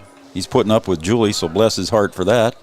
Back deep for the Warbirds, number 32. So the Warbirds are going to receive here in half number 2, B-Dub, and they look that they're going to want to try and score here and put some numbers on the board here for the Warbirds as they begin the second half. Yeah, they're able to score first to see if they can take the ball here to start the second half and get things going right away. So back deep for the Warbirds, standing at the 30-yard line is Kuchera and also Arth. Now they're going to back up a little bit here to about the 20-yard line. And set to kick off for the Lobos is Anthony Hansen. Hansen kicks the ball deep, and over to pick it up is Kuchera. Looks like it's going to be a reverse, and he keeps it and keeps coming toward the near side. Across the 40, Kuchera up across the 50, and is pushed out of bounds at about the 47-yard line. Tackle on the sideline here by Littenmeyer. Brady Littenmeyer. So a nice return there on the fake reverse handoff. So Coach Strange calling out all the trick plays here. Yeah, showing them the reverse there, and you gotta honor it. You gotta respect honest. it. Yep. And they do a good job and pick up positive yardage and a good starting position here to start off the second half. Best field starting position, Brian, that the Warbirds have had all game here as they start out on Lobo territory at the 48-yard line of the Lobos. Brandt in the gun position. Arth to his right. And it's this direct snap to Arth, and he's going to go around the left side and leaps forward, gets a gain of about 3 there. Tackle on the far side by Steffes. And I believe also on the tackle was Carter Bowman. Bowman and Steffes on the tackle. So that's going to be second down on a 7-yard line, so about a 3-yard gain there. Kind of a neat play there, too, again, Brian. Brandt lined up behind the center, but just before the snap, they started in motion, and it was a direct snap to Arth, and he took off to the left. They've got everything in their toolbox, Joe. It's a fun team to watch. So coming off to the near side, Gutzmer and Kuchara. Snap to Brandt. Pulls it back out, and the pass down and intended, and it's intercepted by Charlie Bowman. We're going the other way. Third turnover by the Warbirds is across the 50 to the 40, and now down at the 39-yard line is an interception and tackled by Arth. Yeah, so another turnover, Brian. Had the receiver there, Joe. Just didn't throw it far enough. Just didn't get enough air under it. Yeah, he got rid of it pretty quick. Had plenty of time. Just needed to throw it out there and let it run underneath it, and that could have been a big gainer. And if you folks still want to send text, I see my phone's blinking again. If you still want to send text, I'll get you in there somewhere. 640-2619. Potts now under center again. And the same I formation behind him with Hebel and Lettenmeyer. Lettenmeyer gets the handoff off the right end. And good pursuit there. We got a flag coming in. I'm guessing that's going to be a hold as they come in from the white hat from behind. It was a 1-yard loss. So we'll see what Coach Strengy does on this. It's going to be a 1-yard loss. It could be 2nd and 11, or he could take the penalty. And they're looking over toward Coach Strengy down below us. And he's going to take the penalty. So he says back him up another 10 yards, and we'll try this all over again. The Lobos will back up 10 yards from the spot of the foul. I'm sure glad that Joel Heikamp's taking care of Julie tonight. Somebody's got to keep Somebody's got to control. 23 for the Lobos. And let's see, we got a little bit of confusion over on the Lobo sideline, but it looks like Coach Delabar figured it out. His grandma's watching. How cool is that? So it's going to be now 2nd down and about 23 yards to go. Potts in the gun. Off to his right is Garrett Hebel. 2 to the right, 1 to the left. In motion to the left. And it's a little forward pass, a little shovel pass forward across the 50. Coming around the side is Mart. And he's tackled here on the near sideline at about the 35-yard line. So a nice little shovel pass. Gains about 18, 19. Yeah, not quite that many, Brian. My gazintas weren't working too well there. You need to get your abacus out. Yeah, I did on that one. I was thinking it was further down than it was. Ball is placed at the 36-yard line, so 1st and 23, and now it's 2nd and 8, so about a 15-yard gain on that shovel pass. There, now my gazintas worked. Potts under center, I formation, 2 to the right. Potts drops back. Looks to the right side, pass is going down deep. Intended on the deep side in the corner, and it's pass complete to Charlie Bowman from the 36-yard line. A 36-yard touchdown reception at the 10:04 mark. The Lobos go up 18-6. You can't cover a guy any better than Just a that. good pass play, threw it where only his teammate could catch it. All the way to the corner, just a deep fade. And the Lobos get the touchdown. So Bowman on the reception. Bowman just running a good route there, Joe. Potts deep in the shotgun formation. He's going to roll to his right. Looks to pass into the end zone. Pass caught by Ness. And the 2-point conversion is good on a pass completion to Colton Ness. And the score now is on the Farmers Union Insurance scoreboard. The Lobos 20, the Warbirds 6. Back after this.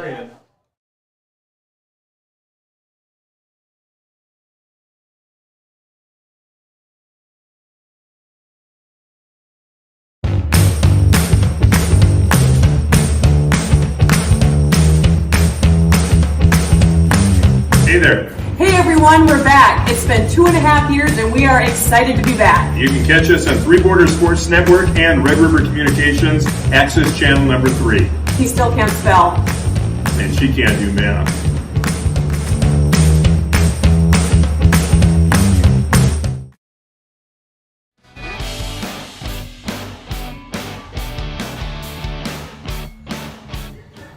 right, welcome back to Wyndmere, North Dakota, home of the Wyndmere Lidgerwood Warbirds, as they fall behind now by another touchdown, Brian. It's 20-6 here with 10:04 to go. And the key again, Joe, turnovers. Yep. Another turnover led to more points for the Lobos. Down there in position, and then they give it back to them. So set the kick here for the Lobos is Anthony Hansen. Once again, Arth and Kuchera back deep. See if they kick this deep. Or Warbirds with 5 up within 10 yards of the ball, and it's kind of a squibber. And picking that one up is going to be Kuchera. He's going to come over to the near side, right down below us. Gets to about the 40-yard line. They whistled him as he stepped out of bounds. And it was his foot was ruled out of bounds even though he dropped the ball. And Charlie Bowman, who just made that touchdown catch, made the tackle and pushed Kuchera out of bounds. Yeah, that ball came out late. He had already stepped out of bounds and then kind of went back. Yeah, I saw his foot. Again, it's right down below us here, B-Dub, and I saw him step on the line there, so it was a good call by the side judge. 20-6, and we're just under 10 minutes to play now here in the third quarter. So the Warbirds need to answer here. Brandt in the gun, Arth to his left. Drops back a couple steps, looks to the right. Pass intended to the near side, incomplete. Just out of the reach of Kuchera. Yeah, threw that one a little bit too hard and a little bit behind him. Not able to come up with the one-on-one coverage on the outside, though. Kuchera is 5'9", 140-pound receiver.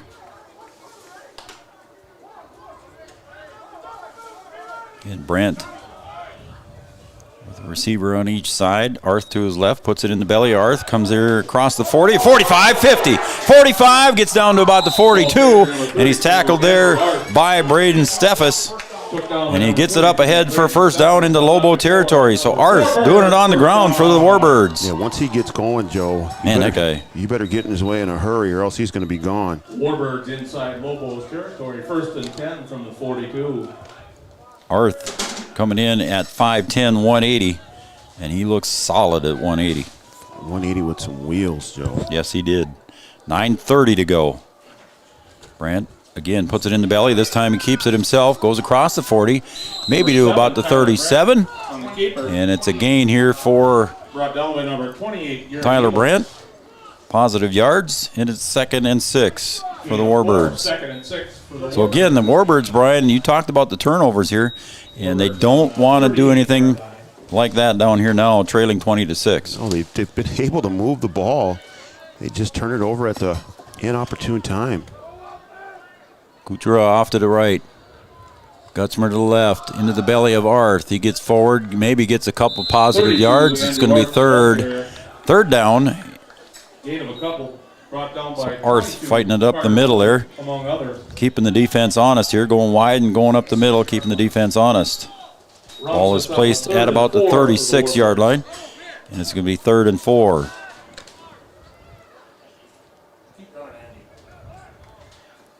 $8:30 to go here in quarter number 3. Beautiful night for fall football here in Wyndmere. Gutzmer goes outward to the left. Brandt started out underneath center, now backs up into the gun position. Takes a snap, fakes the handoff, rolls to his right, being chased by Lettenmeyer, and he throws it incomplete as Lettenmeyer was threatening to pull him down from behind. So it's going to be 4th down. 4th and 4 for the Warbirds. Yeah, nothing can do there. Just made the right decision to get rid of that one. Didn't want to give up any negative yards. Of the Lobos.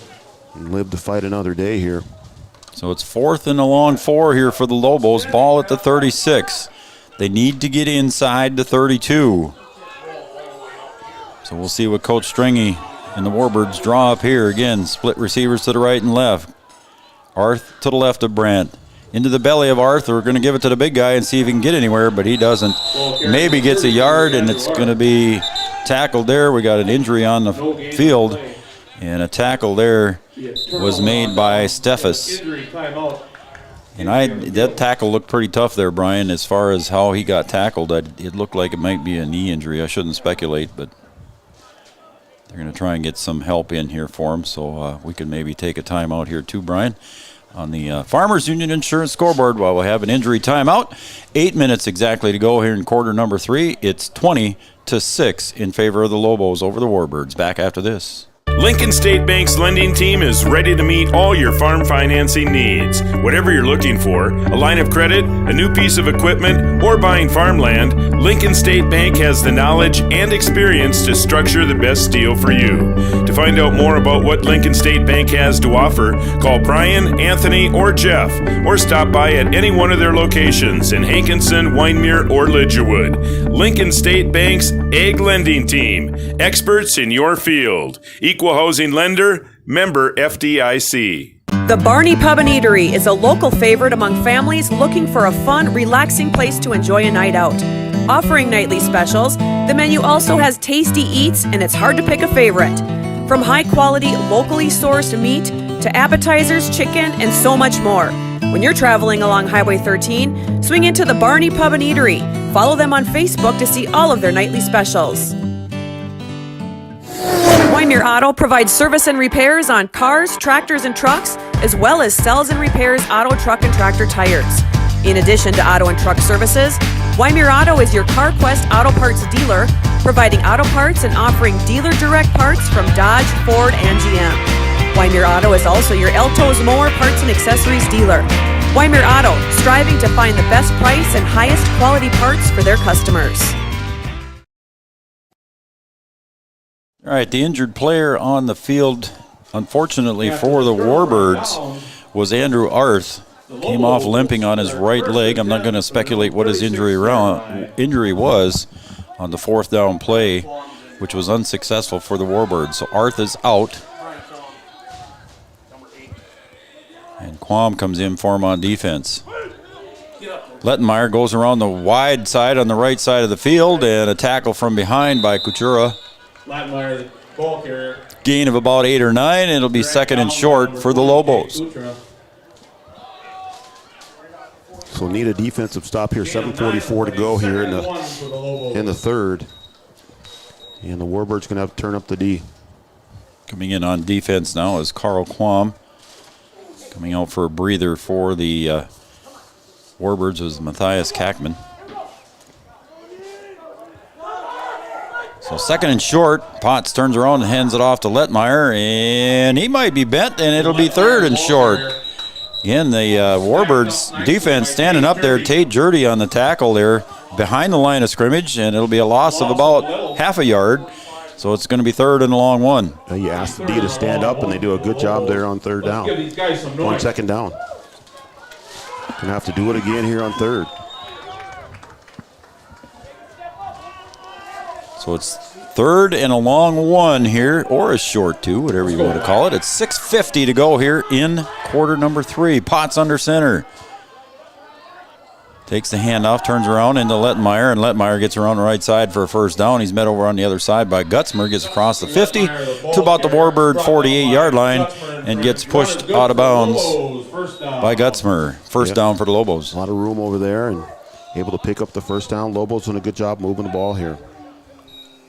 Warbird Field here in Warbird Country, Brian. It's kind of the old school football field with people standing around side the rope and the cars, folks sitting in their cars lined around the outside of the field. Just a classic field here right along Highway 13. Gotta like a 9-man football, small town football, Joe. It's if it were basketball, we'd be playing Hoosiers right now. I formation in the backfield, and we got a flag here. Comes in here from the far side, and I don't know if it's an equipment violation or I didn't see any movement. Let's see what they say here is the white hat. False start on the offense. It was a dead ball fall. So it'll be 5 yards marched against the Lobos. Yeah, man, I went over to the concession stand here before the game started. I got some good old chocolate chip cookie bars here, man. We're going to enjoy those here sometime tonight on the way home. I don't know if I need those. My friend Janet Bell was always a great baker. She would always bring treats to the college when I worked there with her, and she'd bring treats. And that's back when I was about 80 pounds heavier, so I don't see Janet anymore, so I don't get all those goodies. I tell you what, we got a nice seat here in the press box. A little bit different than Frankfurton, that's it for sure. Is. I formation behind Potts, 2 to the left. Potts drops back, looks to the right, pass intended for Ness, and he makes a nice turnaround catch high above his head, and it's down to about the 30-yard line of the Warbirds, 1st and 10 from the 30. Yeah, that was trouble for the Warbirds right away.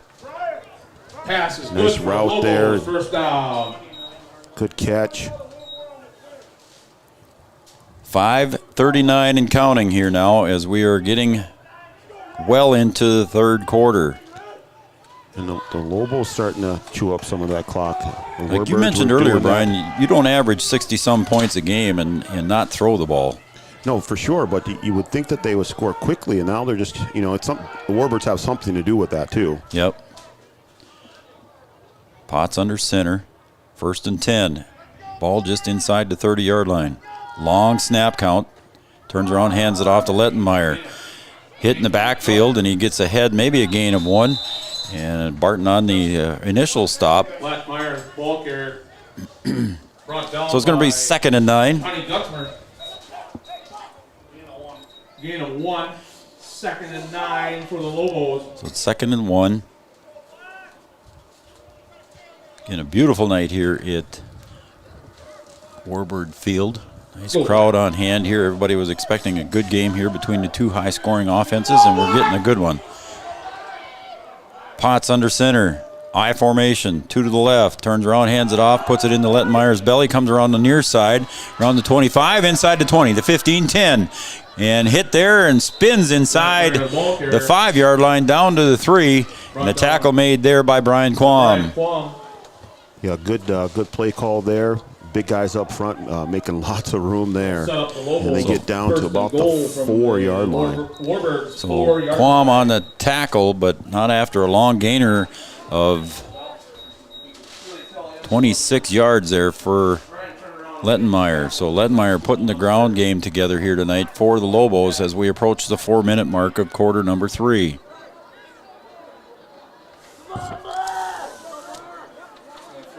Potts now into the gun. Off to his left is Hebel. Going around the far end and a tackle from behind and a loss on the play. And a nice tackle over on the other side. See when he turns his number, I think it's Kuchera. 11, Tate Mart, it was. Tate Mart on the carry. Jake Kuchera. Keep saying the other way. Sorry about that. Lobo sideline Kuchera asking family. for a little horse collar there. Yeah, he was tackled by the shirt. I don't think he was up around the neckline, Brian. I thought he just grabbed the back of the jersey. I don't think it was a horse collar, and they do finally throw the flag. Well, they throw it. Oh, we have a flag on the play. I thought it was, well, I'm not going to argue. Officials are always right? Call on the field is horse collar Warbirds. I'm going to agree with you, Joe. Okay. Brian Watson, if you're not familiar with him, folks, some of you folks might not be, is head coach of the Lady Huskies basketball squad. And he and I have had this conversation many times in the play booth. And he never argues with officials during a game. I don't think I ever have, Joe. And we're going to take a officials timeout here with the clock stopped at 3 minutes, 24 seconds to go here in the third quarter. And right now it is a 1st and goal to go, ball at the 4-yard line. And Coach Stringy getting an explanation here from the white hat official. Again, a long conversation. I think he just wants to know why it was so late, Joe. I mean, if it was, a horse collar, it should be called right away, and he feels that, well, it wasn't called right away, and then the sideline complains about it, and then why are you giving it to him? Yeah. So, Coach Michael Kern in on the conversation as well as Coach Stringy. Coach Kern is still talking to the white hat official. And it's 1st and goal here with 3:24 to go for the Lobos. Ball at the 4-yard line.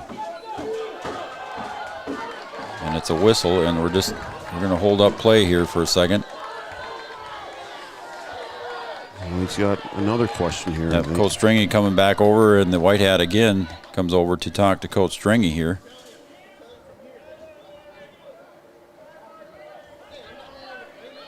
Again, there's conversation going on down below us here. We can't quite hear it with our headsets on. 3:24 to go. Lobos lead the Warbirds 20-6 here in the third quarter.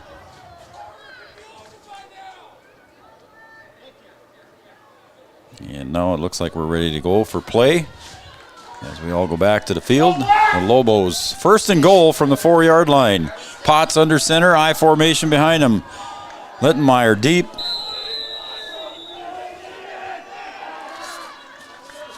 Potts takes the snap, hands it off to Littenmeyer, goes up the middle, spins forward, and gets in for 6. So Littenmeyer on a 4-yard touchdown run for 4 yards. Yeah, all kinds of room there. Big hole in the middle. Lidgerwood, the ball carrier.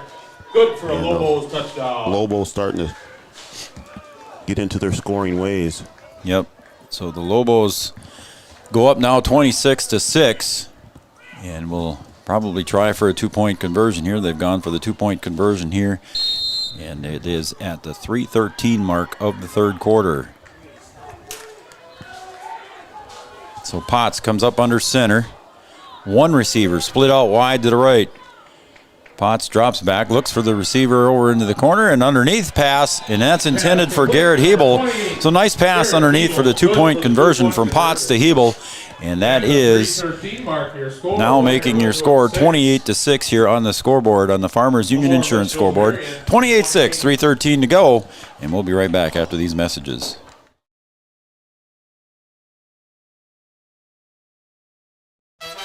Excellent food and great service. That's what you'll find at the Black Pelican in Wyndmere. Don't miss Wing Wednesdays every Wednesday at the Black Pelican. With nearly a dozen different sauces and dry rub flavors, there's something for everyone. Ted's Homemade Pizza is another local favorite and is available 7 days a week. The Black Pelican Bar, Grill, and Catering and Kegs is your full-service caterer for groups large or small. If you have a wedding or event coming up, give Ted a call at 439-2703. Stop into the Black Pelican for good food and good fun, and now a newly remodeled dining room.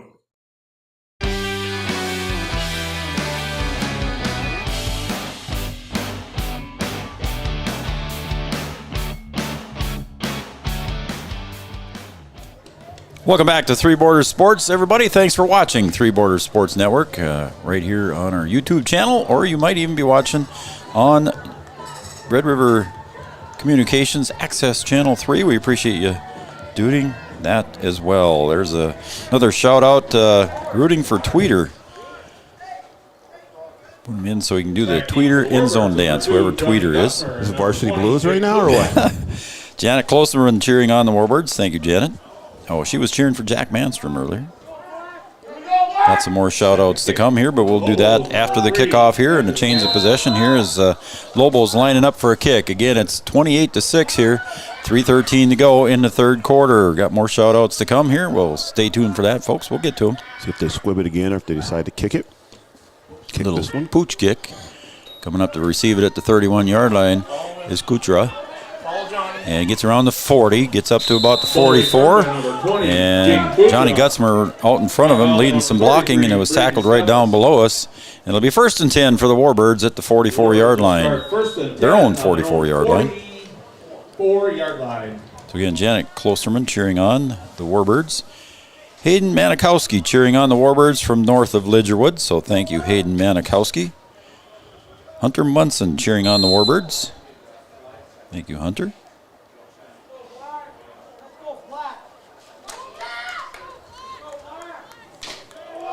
My family is watching as well. Thank you for the shout-outs there, guys. Warbirds just need to hang on the ball, Jill. They've done some good things and just had some turnovers at the wrong time. Brent goes to the left side, around through the line, maybe gets up to the line of scrimmage, maybe forward for a gain of 1. Wrapped up after a 1-yard So it'll be 2nd and 9 for the Warbirds. So again, Andrew Arth is out with a leg injury. I'm not going to speculate what it was, but Arth is out with a leg injury here in the last Warbird possession. Yeah, that takes away a little momentum from the Warbirds. He was doing a nice job in there, and you just need a back like that to help you out in these situations. So Brent gets Gutzmer in motion and hands it off to Gutzmer, coming around the near side across the 50. Gets up to the 44, and 46. And Gutzmer gets pushed out of bounds. And they're going to say it's a first down, Brian. So down here right below us again here and its nose of the ball is just touching the 45-yard line of the Lobos. So again, Warbirds into Lobo territory, Brian. They just need to capitalize on it now. Yeah, they've been able to move the ball. They've done some good things on offense, but like I said, just had some turnovers at the wrong time. If you can continue the drives, see if you can get in the end zone here. This game's not over. It's far from over, Joe. So Brandt alone in the backfield. Same formation. Puts Gutzmer in motion. And again, to Gutzmer on the near side. Gets across the 40, 35, down to the 30, inside the 30, pushes to the 26-yard line, and he's tackled there by Steffes. So nice run again there by Gutzmer getting around there. And again, they tried that in the first half with Arth, and now it works out with Gutzmer. Gutzmer doing a good job. Like I said, they can move the ball. You just got to hang on to it and continue to have that positive yardage. Jack Manstrom and Kuchera split to the right. Off to the left is Gutzmer. Same formation. Here comes Gutzmer. Snap. This time Brandt keeps it up the middle and maybe gets up to the 25-yard line, and a tackle there by Garrett Hebel. Just keep them guessing. Early in the first half, they ran that play 3 times in a row. Mm-hmm. A minute 30 to go here in quarter number 3. Clock is winding on the Warbirds. Trail by 22 here. Need to score soon. Again, same formation. Snap. This time to give it off to Gutzmer. Inside the 20. Tackled down at about the 17-yard line. And a tackle there by Tate Mark. So we're approaching the 1-minute mark. Positive yardage for the Warbirds, Brian. Yeah, you just got to keep going, and you know that you can move the ball. Again, just hang on to it. Got a whistle and a timeout on the field here. Looks like we're going to have an official measurement as they bring the chains all the way across from the other side. I'm going to take this minute once again to thank everybody for sponsoring this, and make sure if you know these folks, stop by and tell them thanks. The Barney Pub and Eatery, the Black Pelican, Wyndmere Auto, Julie's Pharmacy, Task Manufacturing, Lincoln State Bank, and let's see if it's first down. Just short. Just short. This looks like the length of the ball. Task Manufacturing, Lincoln State Bank, Minn Kota Ag, Jesse's Toy Box, Paul's Electric, S&B Custom Homes, and Crossroads Electric. Make sure you tell those folks thanks for bringing this game to you. And if you're watching it on Red River Communications, tell them thanks as well. If you're watching it on our YouTube channel, Brian, they can subscribe to our YouTube channel. Tell them how. Yeah, just if you're watching right now on YouTube, you can click on that subscribe button. Also, click on the bell icon, and you'll get notifications for whenever our events go live. And how much does it cost? Absolutely nothing. How about that? Something free in the world. All right, we're down inside a minute. The clock is winding. Warbirds inside the Scott's Electric red zone. Brandt takes the snap.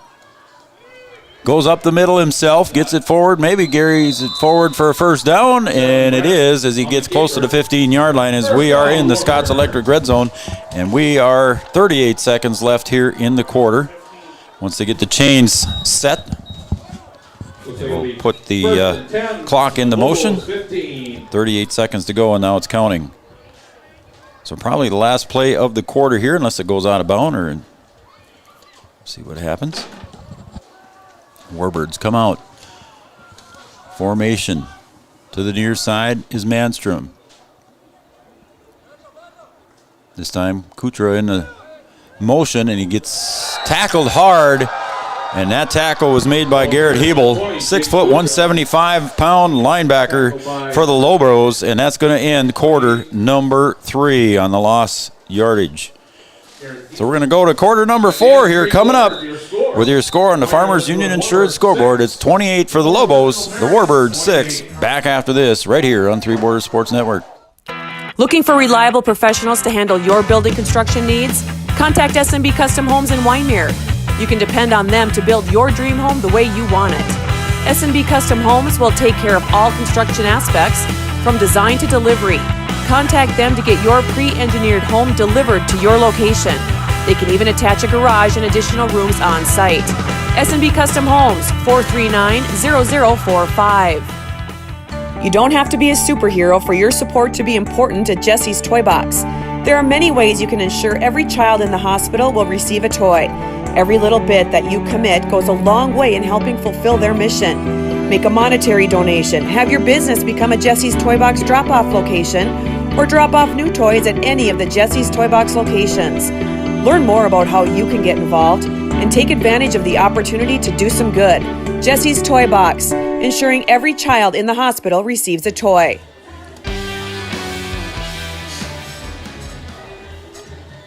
What a great thing that is, Jesse's Toy Box, huh? That's pretty fun there for the folks here locally. And going to mention a couple more shout-outs here. Paula and Kevin Frank cheering on the Warbirds from Lake Elsie by Hankinson. Paula and Kevin Frank. Brian Geffrey says, go Warbirds, and if you stop the Black Pelican, he says, try the duck wontons. I have no idea what a duck wonton is, but... Evidently, he doesn't know you very well, Joe. Yeah, that's a little out of my taste league, I guess. All right, your realm. So here come the Warbirds, 2nd and 10 now. A little bit of a loss. It's a long 10, and the handoff goes to the near side. Here comes Gutzmer across the 15, maybe gets up to the 13. He's tackled. We'll see where they mark the ball, and it'll be a gain of about 4 yards for Gutzmer. Gutzmer doing work now. Again, if you're just joining us here, Arth out with an injury. He went out early in the 3rd quarter here with a leg injury. And again, I'm not going to speculate what that injury was.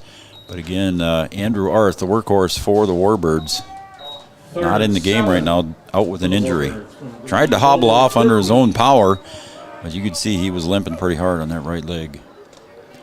So it's 3rd and 7 now for the Warbirds. Ball at the 13-yard line of the Lobos. 4-down territory for the Warbirds as we're in the 4th quarter. Brandt gets Gutzmer in motion. Looks to the right. Pass to the right. And it's caught by Kuchura. And it is down, but it's going to be 4th down and short for the Warbirds. Down at about the 7 or 8 yard line. But it's going to be 4th down for the Warbirds. Good play call there. Nice play call, yeah. Maybe he was going to be able to get in the end zone. And the Lobos do a good job of holding them short there. Yeah, I didn't see who come up and made the tackle from behind there. But again, good pursuit there by the Lobo defense. And the clock is ticking here, Brian, at 10:35. Yeah, now you get into the 4th quarter, you got to start worrying about the clock if you're the Warbirds. You got to move quickly. So here Brandt's got everybody spread out. In the gun. Drops back, looks to the right, now to the left. Pass for Gutzmer over on the near side. He got the first down to Gutzmer, and he's tackled there at the 2-yard line. And the tackle was made by Charlie Bowman. So it's 1st and goal inside the Scots Electric red zone. Brandt is gimping a little bit here in the backfield around the 19-yard line, Brian. And he's coming to the sideline. He says, I'm okay, coach. Leave me in. 2.5. So Brandt limping a little bit, Brian. Yeah, good play call there and good execution. You get the first down. Now you got 4 to play with here. See if you can take this thing in the end zone. 10-minute mark here. 1st and goal from the 2-yard line on the Scots Electric red zone. For all your electrical needs, stop and see the folks at Scots Electric in Wahpeton for all your electrical needs. Gutzmer into the backfield now. Goes off to the left side of Brandt. Snap to Gutzmer. Goes off the right side, and he's met there by a host of Lobos. And I don't think he made the goal line. He did not. It'll be 2nd and goal from short, just inside the 1. So a little bit of positive yardage, but not quite there for the carry on Gutzmer. Yeah, those bigs up front for the Lobos doing their job. Hold them short. Picked up maybe a yard. From the Lobo 2. The long 2, we'll call it. We'll call it a long 2. Short 2. Hard to tell from this vantage point, but it's certainly 4-down territory for the Warbirds. And we got a whistle and a timeout, I believe. Timeout by the Lobos. That is their first timeout of the 2nd half. At the 9:02 mark on the Farmers Union Insurance scoreboard, the Lobos lead the Warbirds 28-6. The Warbirds are threatening, though. Stay tuned, folks. We'll be right back here on Three Borders Sports Network.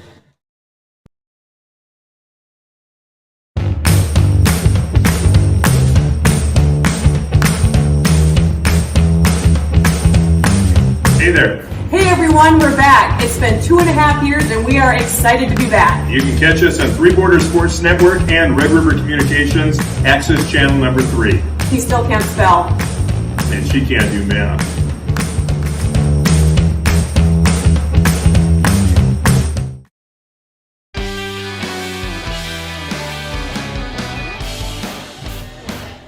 Welcome back to Three Borders Sports Network again, everybody. It is a hoot to watch those two in action. You were able to watch some of their segments being recorded the other day, Brian, and everybody was laughing. Let's just say that. Yeah, I had a hard time keeping my composure. I'm trying to work and get good shots, and they have good banter, we'll call it. I'm sure Joel Heitkamp's got his hands full with her tonight. I would say so. Yep. And we don't know what Raleigh's up to tonight. There's no Breckenridge game, so he's not calling that one. So here come the Warbirds. 2nd and goal, just outside the 1-yard line. Brandt under center this time. Gutzmer behind him, and a pitch to Gutzmer. Going to go around the right side, and he tries to juke inside, and let's see if he gets it. And they're going to say he's short. Boy, the nose of the ball's got to be right on the goal line. Yeah, there's just not much to gain there, Joe, and Lobo's doing a good job of holding him out of the end zone again. So again, Gutzmer with a nice run there, and we are at 9:02 here of the 4th quarter. 3rd and goal. And checking back in here with the play for the Warbirds is Manstrom. Comes back into the game. Again, the nose of the ball, Brian, from here, it looks like it's right on the goal line. 3rd and goal. Warbirds want to score in a hurry. Move the pile. Here we go. Move the pile is right. Brandt trying to get in, and he's met there by a host of Lobos. I don't know if he made it. They're saying 4th down, Brian. Yeah, he stood straight up there, Joe. You've got to just go right away. As soon as you get the ball, all of your momentum's got to go forward. And Lobos hold them just short. I mean, the ball is right on the goal line. Tyler Brandt, the sophomore quarterback, 5'9", 160. Stood straight up there when he met the line, and they pushed him backwards, and no gain. So let's see what you pull out of the playbook here. Big play for the Warbirds here as we approach 8 minutes to go in the game in regulation. Brandt pitches to Gutzmer. He's going to get around the corner with his speed. Easily scores as he outruns on the outside the defender. So it's a touchdown on a 1-yard run by Gutzmer. Great play call. Well executed, able to get outside. You know, sometimes you think when they spread it out like that, he's not going to be able to turn the corner. But Gutzmer definitely has the speed to get in the end zone there. So a 1-yard touchdown run by Johnny Gutzmer puts the Warbirds back on the board, and they trail 28-12. Again, just the 2nd score offensively here on the Lobos on the season, and we got a timeout on the field here. Looks like we have another injury as I think it's number 18 was Carl Quam getting helped off the field here from Coach Stringy as he's very gingerly coming off the field. And they're going to send him off, and they're going to get going again here. Come on, Black, let's get it! Coaches are taking a look at Carl as he comes off the field here. Again, a big 2-point conversion here, Brian, to keep it within 2 scores. Brandt dropping back in the slot position is August Gutzmer. And we got a whistle and a timeout here by the Warbirds. Coach Stringy didn't see something that he didn't like on the field there in that 2-point conversion. We can keep it here. And again, we want to thank all of our sponsors here. And folks, if you see any of these sponsors here in the Wyndmere, Lidgerwood area, make sure you tell them thanks. Again, the Barney Pub and Eatery. I haven't eaten there yet, Brian, but they got sure good-looking food on their ads, that's for sure. They might get a new customer. The Black Pelican, and Brian Geffrey says we got to try the duck wontons. You ever had the duck wontons, guys? No? Seth says no. So we got to get over there and try the duck wontons, I guess. Wyndmere Auto, Julie's Pharmacy, Task Manufacturing, Lincoln State Bank, Minn Kota Ag, Jesse's Toy Box, Paul's Electrics, S&B Custom Homes, and Crossroads Electric. I want to thank all those sponsors. Yeah, those sponsors make it possible for us to bring our content to our viewers at no cost. Yep. And we certainly appreciate all that our sponsors do for us. Linda and Jeff, class of 83, they text earlier from Stafford, Virginia. They are enjoying the game watching from Virginia, so they just sent another text message. All right, Brandt looking for a 2-point conversion in motion, and we got another whistle. Got a flag before. And now what happens? And false start on the offense again.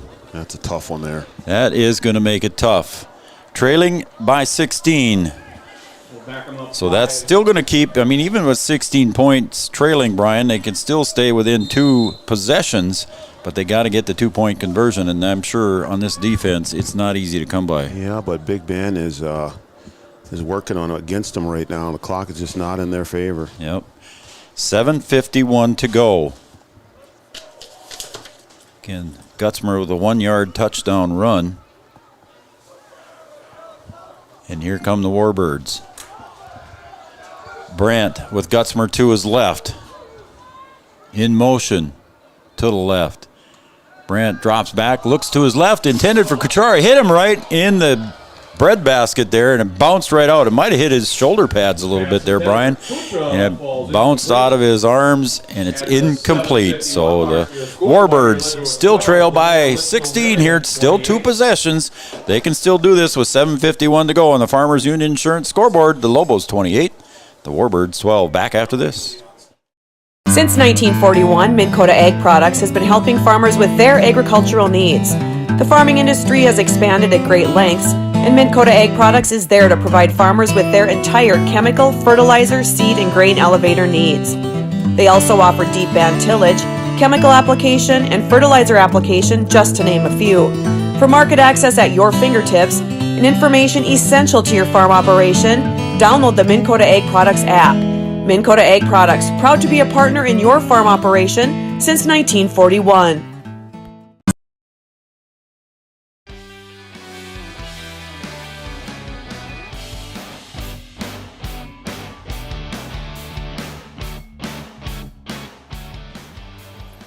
Welcome back to Three Borders Sports Network. Joe Schreiner, Brian Watson on the call. Three Borders Sports Network and Red River Communications, Access Channel 3. We're proud to partner with Red River Communications and to be a part of their broadcast system. And we got a lot of good stuff coming up for Red River Communications, including Off the Cuff with Raleigh and Julie. Yeah, Red River Communications able to get us connected here and powering us tonight. Great internet feed here. And there's a little onside kick attempted by the Warbirds, and it's recovered by the Lobos, and Garrett Hebel covers it up for the Lobos. Lobos will start. So good field position here on the onside kick attempt. Just inside the 50-yard line. Let's see where they're going to mark it, at the 48. So it's going to be 1st and 10 from their own 48 for the Lobos. Up over center is Gusas. Got to get stops here. I formation behind Potts. 2 to the right. And he's going to drop back and pass, Brian. Look deep to the right. Pass intended down, and it's caught down around the 26-yard line. And a 52-yard pass completion just that quick to Tate Mart. And the Lobos score here on one play, and it took 12 seconds. Yeah, Mart just out there by himself, and the Lobos get the big play. That's the first real big play that we've seen since the first quarter when they had the big breakaway down there. And they do it through the air there. They can score in a hurry. So just took 12 seconds here, and the Lobos score, and they're going to go for 2 here, leading 34-12 now.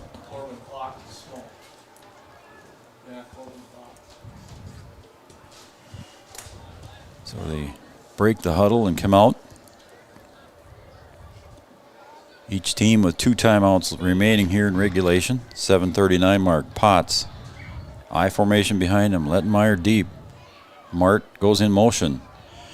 Quick drop back and pass intended on the near side for Charlie Bowman, and it's incomplete.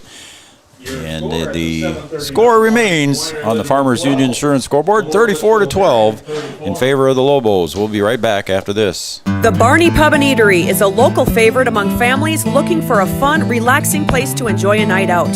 Offering nightly specials, the menu also has tasty eats, and it's hard to pick a favorite. From high-quality, locally sourced meat to appetizers, chicken, and so much more. When you're traveling along Highway 13, swing into the Barney Pub and Eatery.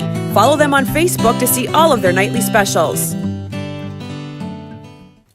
When you have electrical problems, it's not only frustrating, it can also be very dangerous. So when you have problems with your heating, air conditioning, or any other electrical issue in your home or business, call the pros at Paul's Electric in Wyndmere. With the cold winter months quickly approaching, now's the time for a furnace tune-up. Call Paul's Electric at 439-2216. Paul's Electric. Looking for reliable professionals to handle your building construction needs? Contact SMB Custom Homes in Wyndmere.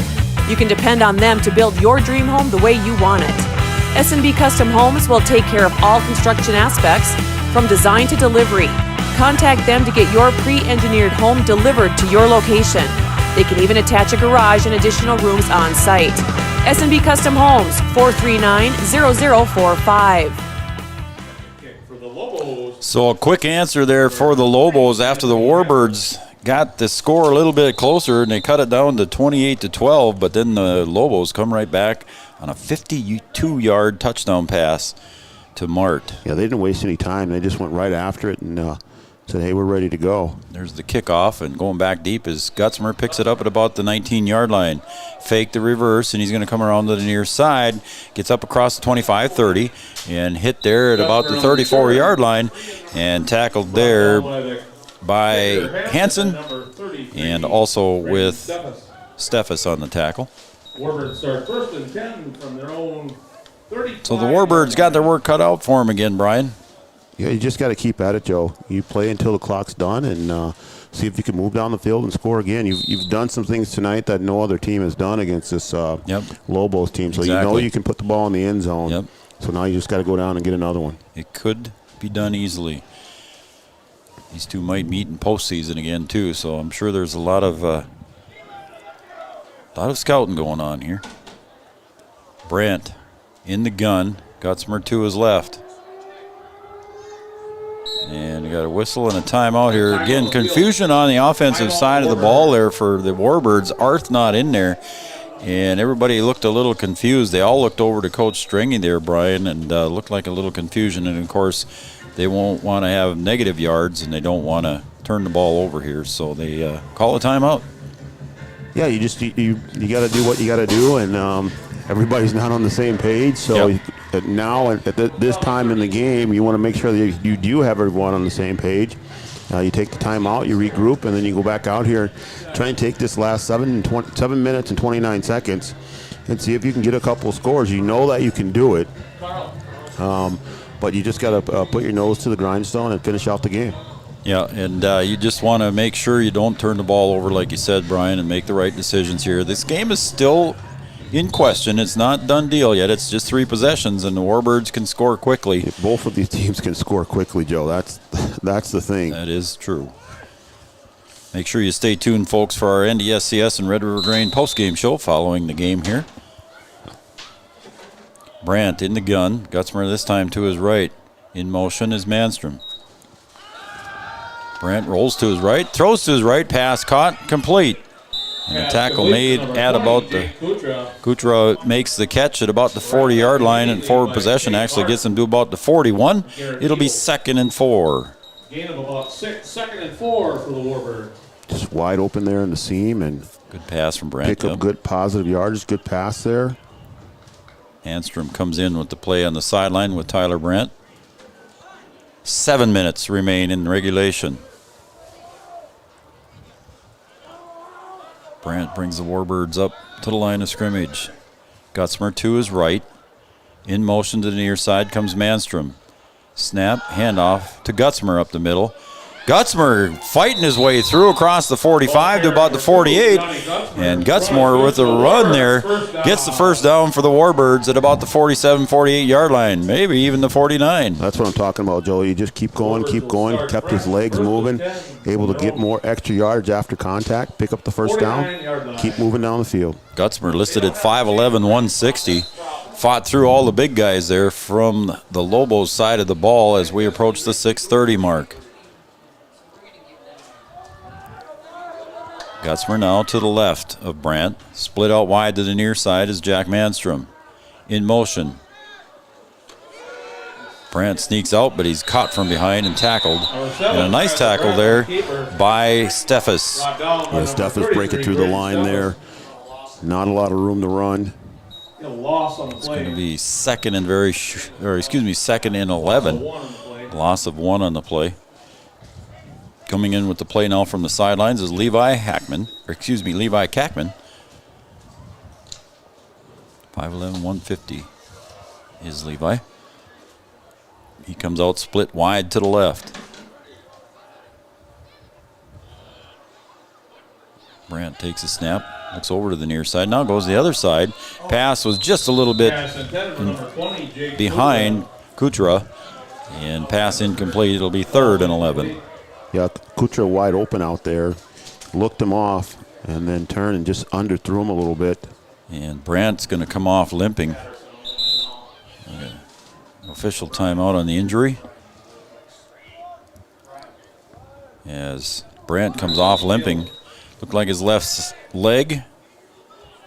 We'll see what happens. So coming in now again is Manstrom, and I believe Brian Quam will probably be at the quarterback position. And he does. So Brian Quam comes in for the injured Brandt, who got to the sideline under his own power. Quam drops back, looks to the left, heaves it to the left. Pass down intended, and it's picked off down around the 25-yard line, intended for Gutzmer, and a 25-yard line, and it's picked off by Charlie Bowman. Yeah, Bowman doing a good job on defense there. Ball a little bit underthrown, and the Lobos are going to take over here. I'm not keeping track, Brian, but I think that is the 4th turnover on the Warbirds. Yeah, it is, and that's been the difference in the game. This is a good Warbirds team, and they can certainly move the ball against the Lobos. They just have to hang on to it. So the key injuries here, of course, Andrew Arth was out earlier in the 3rd quarter, and quarterback Brandt goes off, and the pass interception was thrown there by Brian Quam, and it's Lobo ball at their own 25-yard line. Potts, I formation, going to hand it off to Lettenmeyer. Gutzmer comes up, hits him first, but he gets away. Coming over to the near side at about the 35, 36-yard line. And Lettenmeyer gets up for a gain of a first down for a carry of about 11 or 12 yards. Yeah, I would say that the Lobos will keep the ball on the ground here. Run sets up. They did put it in the air right away the last possession. Yeah, they did. Wanted to extend their lead, give themselves a little bit of a cushion. I think they felt like the Warbirds could score if they just tried to, run the clock out. They know the Warbirds have a good defense, so they wanted to put points on the board just to stretch it out. Clock is stopped as Lettenmeyer was pushed out of bounds at the 5:07 mark. Potts, I formation behind him, Lettenmeyer deep. Fakes pass and a tackle and a sack by the Warbirds. And that is going to be August Gutzmer coming in and crashing in off the defensive line. August Gutzmer with the sack for the loss. And they're going back to about the 26-yard line, 27-yard line, 28-yard line, excuse me, Brian. There's the defense I was talking about, Joe. They know that they can get stops. And the Warbirds do a good job there. Gutzmer doing a good job on the sack. August Gutzmer, 6'2", 160. Tall, lanky guy. 4.5 minutes to go here in regulation. Warbirds need a turnover here at 3rd and 7. They need to stop here. I formation behind Potts. Long count. Turns around, fakes it off to Lettenmeyer. Almost hit, and the pass incomplete, intended on the far side to Garrett Hebel. So Potts and a little pressure from the Warbirds. Coming in on the pressure was Matthias Kackman. And good pressure from Kackman there. Made Potts throw it probably a little bit earlier than he wanted to, Brian. Yeah, Warbirds bringing a little bit of heat, and Potts had to get rid of it a little bit quicker than he wanted to. And that's what you got to do. You got to make them uncomfortable back there. I don't think the Lobos, are they going to go for it here? Yes, they are. 4th down and a long 7. It'd be a big turnover here if they can hold them on downs. Potts in the gun. Let's see if they try to do a get him off sides on a count. Nope. Potts takes a snap, looks to his left, goes deep. Pass intended and caught. And here goes a long run over on the other side by Hansen. Is he going to get all the way? Nope. Nice tackle at the 10. But a very tough play there all the way from the 28-yard line down to the 10. Just what the Warbirds did not need on a pass completion to Anthony Hansen. Yeah, Hansen wide open on the post there, and nothing you can do about that. Just got behind the defenders, and the ball placed right on the money. Once again, Brian, like you said, they can't give up that first down here, and Potts went for the whole gambit and got it there on the 4th and 7 play. Got the long play for first and goal inside the Scott's Electric red zone. Yeah, there's just been a couple of big plays there, and Warbirds give up that one at the wrong time. I formation behind Potts again. Hands it off to Lentenmeyer. Gets down inside the 5 and hit there a couple of times, but he gets in to the end zone on a 10-yard touchdown run by Lentenmeyer. So the Lobos score again as Lentenmeyer takes the run off the left side and gets in for the score and makes the score now on the Farmers Union Insurance scoreboard 40-12. Yeah, just off tackle there and just able to take it in. Nice hole. Again, the big men up front doing their job and leading the way into the end zone there. At the 3:31 mark in the fourth quarter, Lentenmeyer with a 10-yard run off the left side puts the Lobos up 40-12. Again, basically the same formation here. One receiver to the left. Potts under center. I formation. Takes a snap, hands it off to Lentenmeyer, and he's going to get around the end. We see a flag come flying in, though, so we're not going to count this one yet, Brian, as we got a flag on the play. I'm going to guess it is holding, and it is. So it'll march it back and negates the 2-point conversion. We'll try it all over again, just a little deeper. Yeah, a little cheating going on down there, and the white hat says no, not going to let it go. Lentenmeyer getting a lot of runs here off that left side and seeing some open space, so the Warbirds need to figure out that other side over there and try to shut that down. 3:31 to go, 40-12 on the Farmers Union Insurance scoreboard, and here we go again on the 2-point conversion. This time from about the 13-yard line, 13-yard line. Potts. Hebel to his right. Snap, and we got another whistle, and it comes in from the side, so we'll see what this is. And again, illegal procedure, and they're going to mark off another 5 yards on the Lobos. B-Dub, I got a couple more shout-outs here I'm going to give real quick. Right. Thanks for the great game coverage from a Lobos fan in Valley City. Well, you are welcome, and thanks for tuning in, Lobos fan from Valley City. Thank you very much. Final from Underwood, Brian, from Nathan Hogarth. Breckenridge 25, the Cowboys 25, Underwood 0. Cowboys got a roll in there. This is their first trip over to Underwood in a while, yeah. Like Freddie was saying. Yeah. Potts drops back, looks to the right, got to go to the corner, down to the corner, intended in the corner, and it's good. A 2-point conversion from the 18-yard line. Pass complete to Colton Ness on the corner route, Brian. Yeah, just got everything in the playbook there. That one well executed. Just a little fade to the corner, just throw it up and let them get it. And the Lobos execute the 2-point conversion there. And that makes the score here on the Farmers Union Insurance scoreboard 42-12 here in the fourth quarter. We'll be right back after these messages right here on Three Borders Sports Network. With innovation and hard work, Task Manufacturing in Wyndmere has grown from one man's passion to a staff of 10 that can handle any type of manufacturing task. Task Manufacturing has the ability to design and create any rare metal fabrication, machining, and fixturing products your business could need. Manufacturing is their specialty. If you have a tough task, Task Manufacturing can handle it. Check them out online, taskmanufacturing.com. Lincoln State Bank's lending team is ready to meet all your farm financing needs. Whatever you're looking for, a line of credit, a new piece of equipment, or buying farmland, Lincoln State Bank has the knowledge and experience to structure the best deal for you. To find out more about what Lincoln State Bank has to offer, call Brian, Anthony, or Jeff, or stop by at any one of their locations in Hankinson, Wyndmere, or Lidgerwood. Lincoln State Bank's Ag Lending Team, experts in your field. Equal housing lender, member FDIC. Sorry about that, Raleigh. I kind of played the music over you. And there's the kickoff.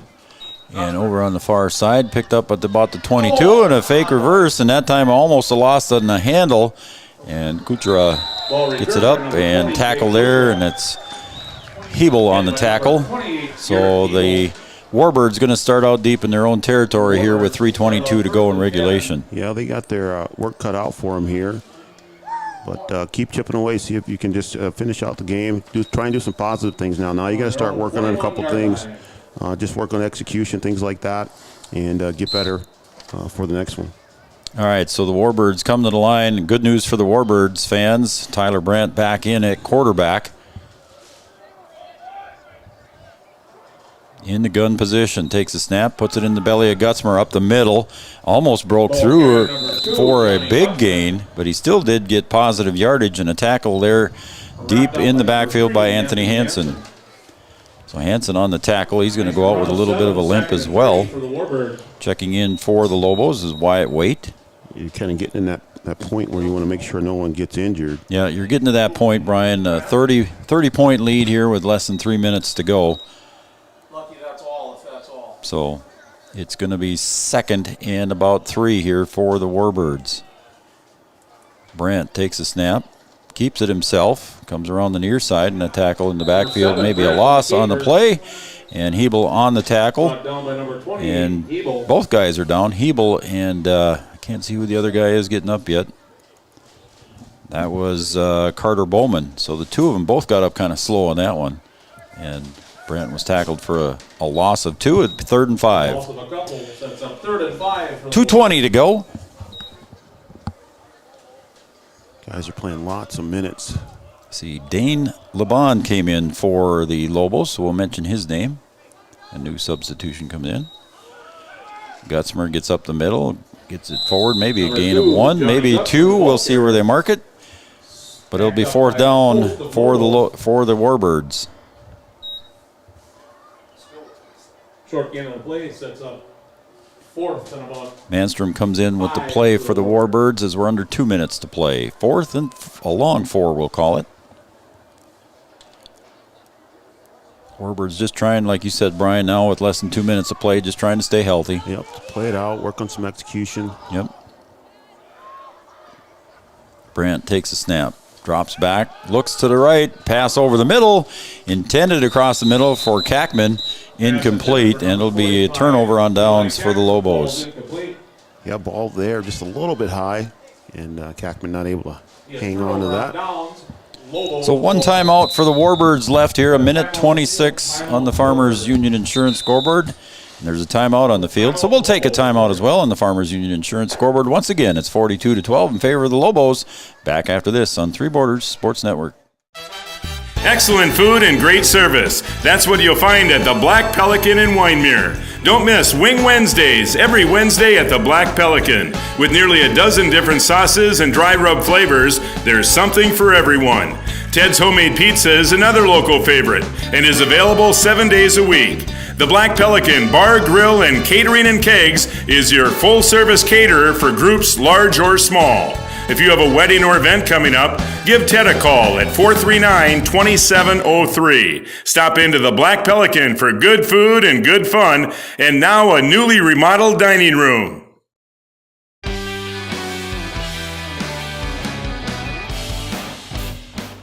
Not only does Ted have a newly remodeled dining room, Brian, he's got an 85-inch big screen over there. He's watching the game on Red River Communications, Access Channel 3. We better get packed up early. I think so. We might have to do a quick one.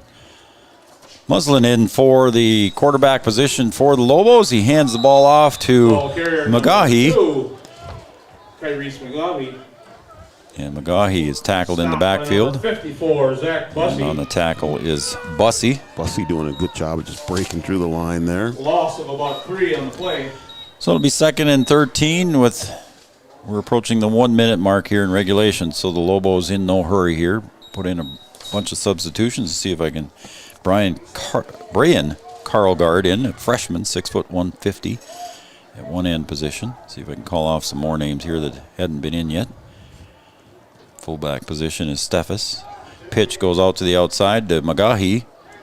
And a tackle, nice tackle in the backfield, and that is by Ball carrier McGahee. David Patterson made that tackle. David Patterson getting some action in here. Also checking in for the Warbirds is number 55, and that's Jared Quam. And we're under 25 seconds to play. Kids get a little action. Safe travels home. It might be it there as the Lobos are starting to walk off. Yeah, they're going to let it go. It's going to let the clock expire here as we're at 10 seconds to go. And the Wyndmere Lidgerwood Warbirds fall to the LaMoure Litchville-Marion Lobos 42-12. A 30-point victory for the Lobos as they are victorious and run their record to 6 wins and no losses. The Warbirds fall to 4-2.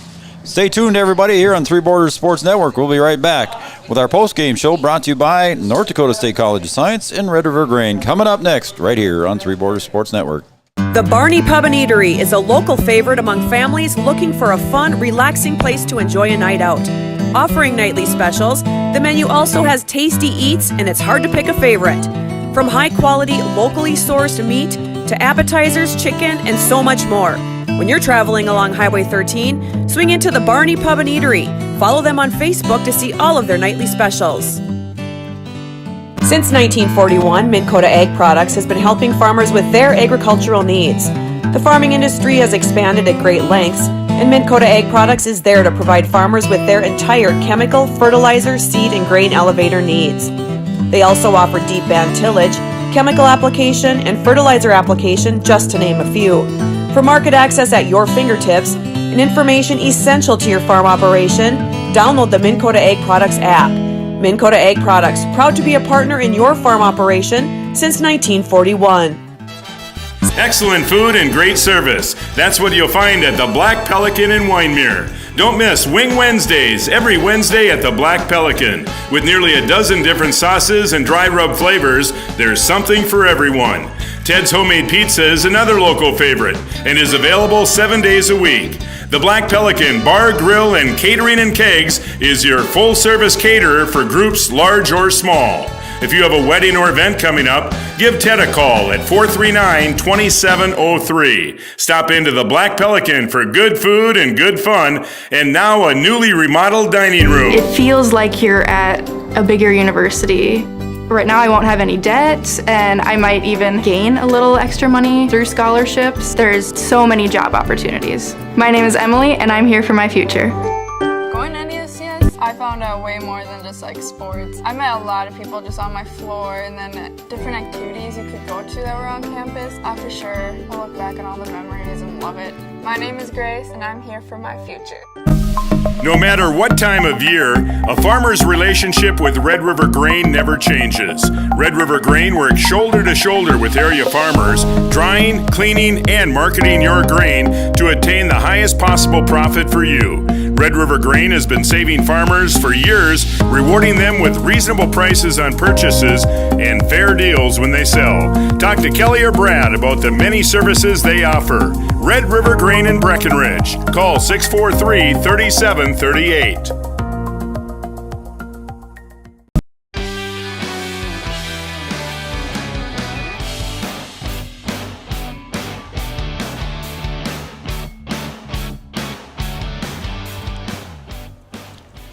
Welcome back to Three Borders Sports Network, everybody. I'm Joe Schreiner, Brian Watson, doing all the technical work and doing all the tough work and making it all look good for you.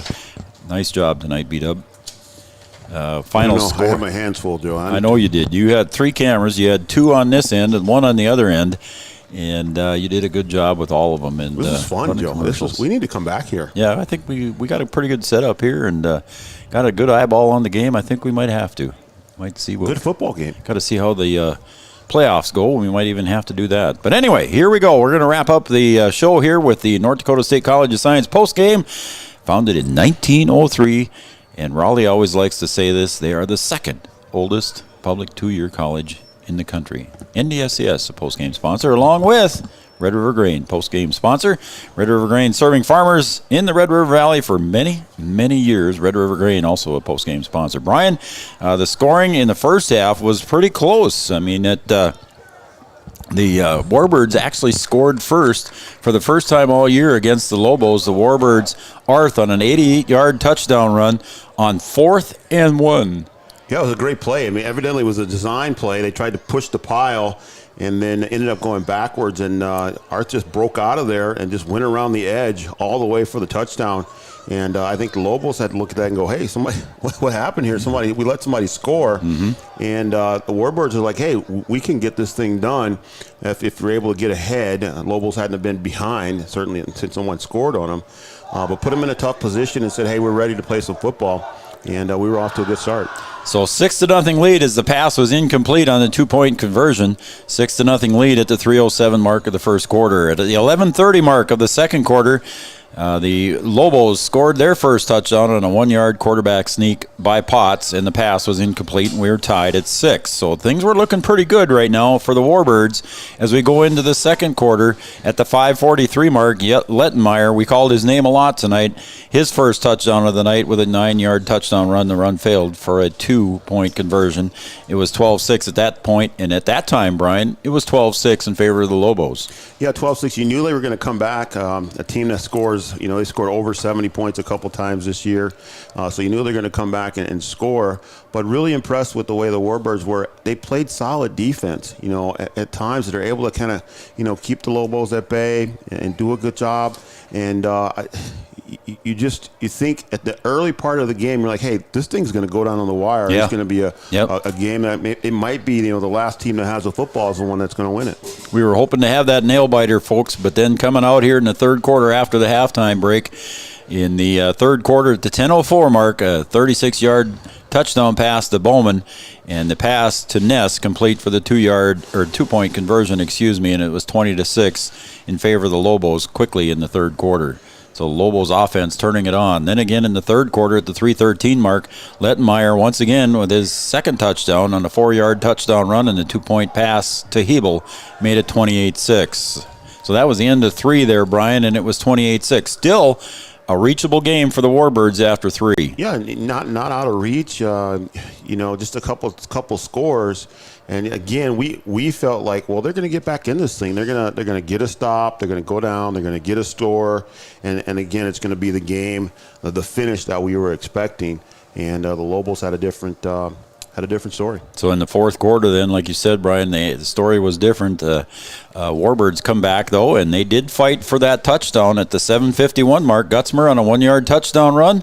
And that pass failed for the 2-point conversion, made the score 28-12. So again, at the 7:51 mark, it's within 2 scores or 2 possessions, and we thought we had a chance there for the Warbirds, but the Lobos had an answer at the 7:39 mark. Just 12 seconds later, Mart on a 52-yard touchdown pass, and it was just over the middle, and Mart made the completion from Potts, and the pass was incomplete for the 2-point conversion. It's 34-12. Yeah, you felt like at that point in the game, the Lobos go up, and they get a stop, and then you think, well, okay, they're just going to run the ball. They're just going to run the clock out. But no, they put the ball in the air right away on that first down play, and I think the intention of that was, hey, we don't have enough points. This is a team that could come back and score some more points. So we need to put some more points on the board so that we can kind of keep them at bay. And I think that one maybe caught the Warbirds a little bit off guard. You didn't really expect them to put the ball in the air there. You thought maybe we're just going to have to play defense and stop the run the rest of the way. But hats off to the Lobos. Good play call, able to get the touchdown, stretch out the lead, and then you got a little bit of a cushion, and then after that they're able to coast a little bit. Yeah, and then at the 3:31 mark, a 10-yard touchdown run by Lidgerwood, his third run for a touchdown, pretty much sealed the game at the 3:31 mark, and the pass from Potts to Ness for the 2-point conversion made the score 42-12, and your final score 42-12 on the Farmers Union Insurance scoreboard. Again, Lidgerwood having a great day on the ground for the Lobos, and just a great effort here by the Lobos, and a great effort for sure in the first half by the Warbirds. They got nothing to hang their heads about. I think they had 4 turnovers, Brian, and that hurt them a lot. And that's the difference in the game, Joe. It really was. The turnovers, that's what hurt the Warbirds. And if they don't have those turnovers, it's a totally different game. And I guess they're turning the lights off on us, Joe. They want us to get out of here. I guess we are going to be the last ones to leave here tonight, Brian, and they still all the field lights are off. So we might as well start packing up here, buddy, and getting out of here too as well. There's headlights getting turned on around the field here so people can see.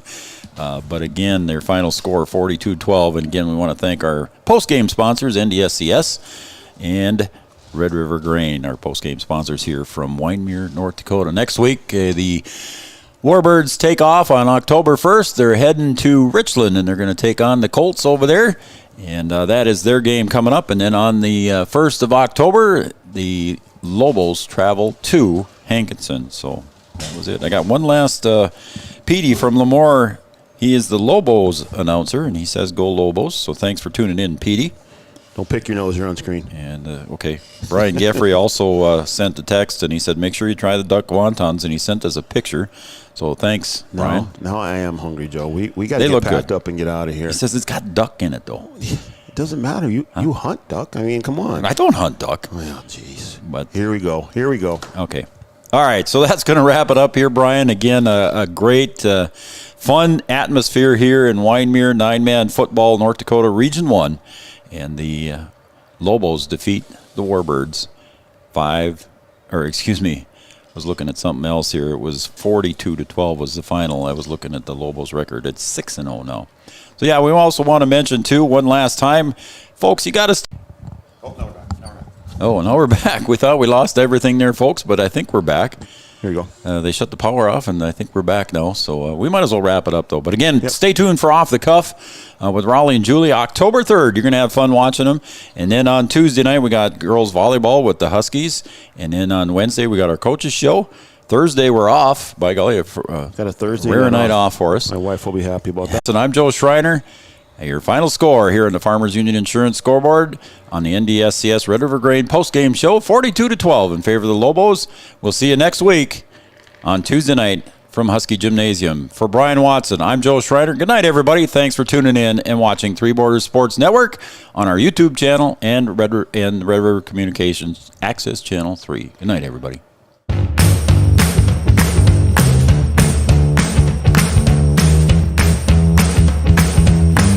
Hey there. Hey everyone, we're back. It's been 2.5 years and we are excited to be back. You can catch us on Three Borders Sports Network and Red River Communications Access Channel number 3. He still can't spell. And she can't do math.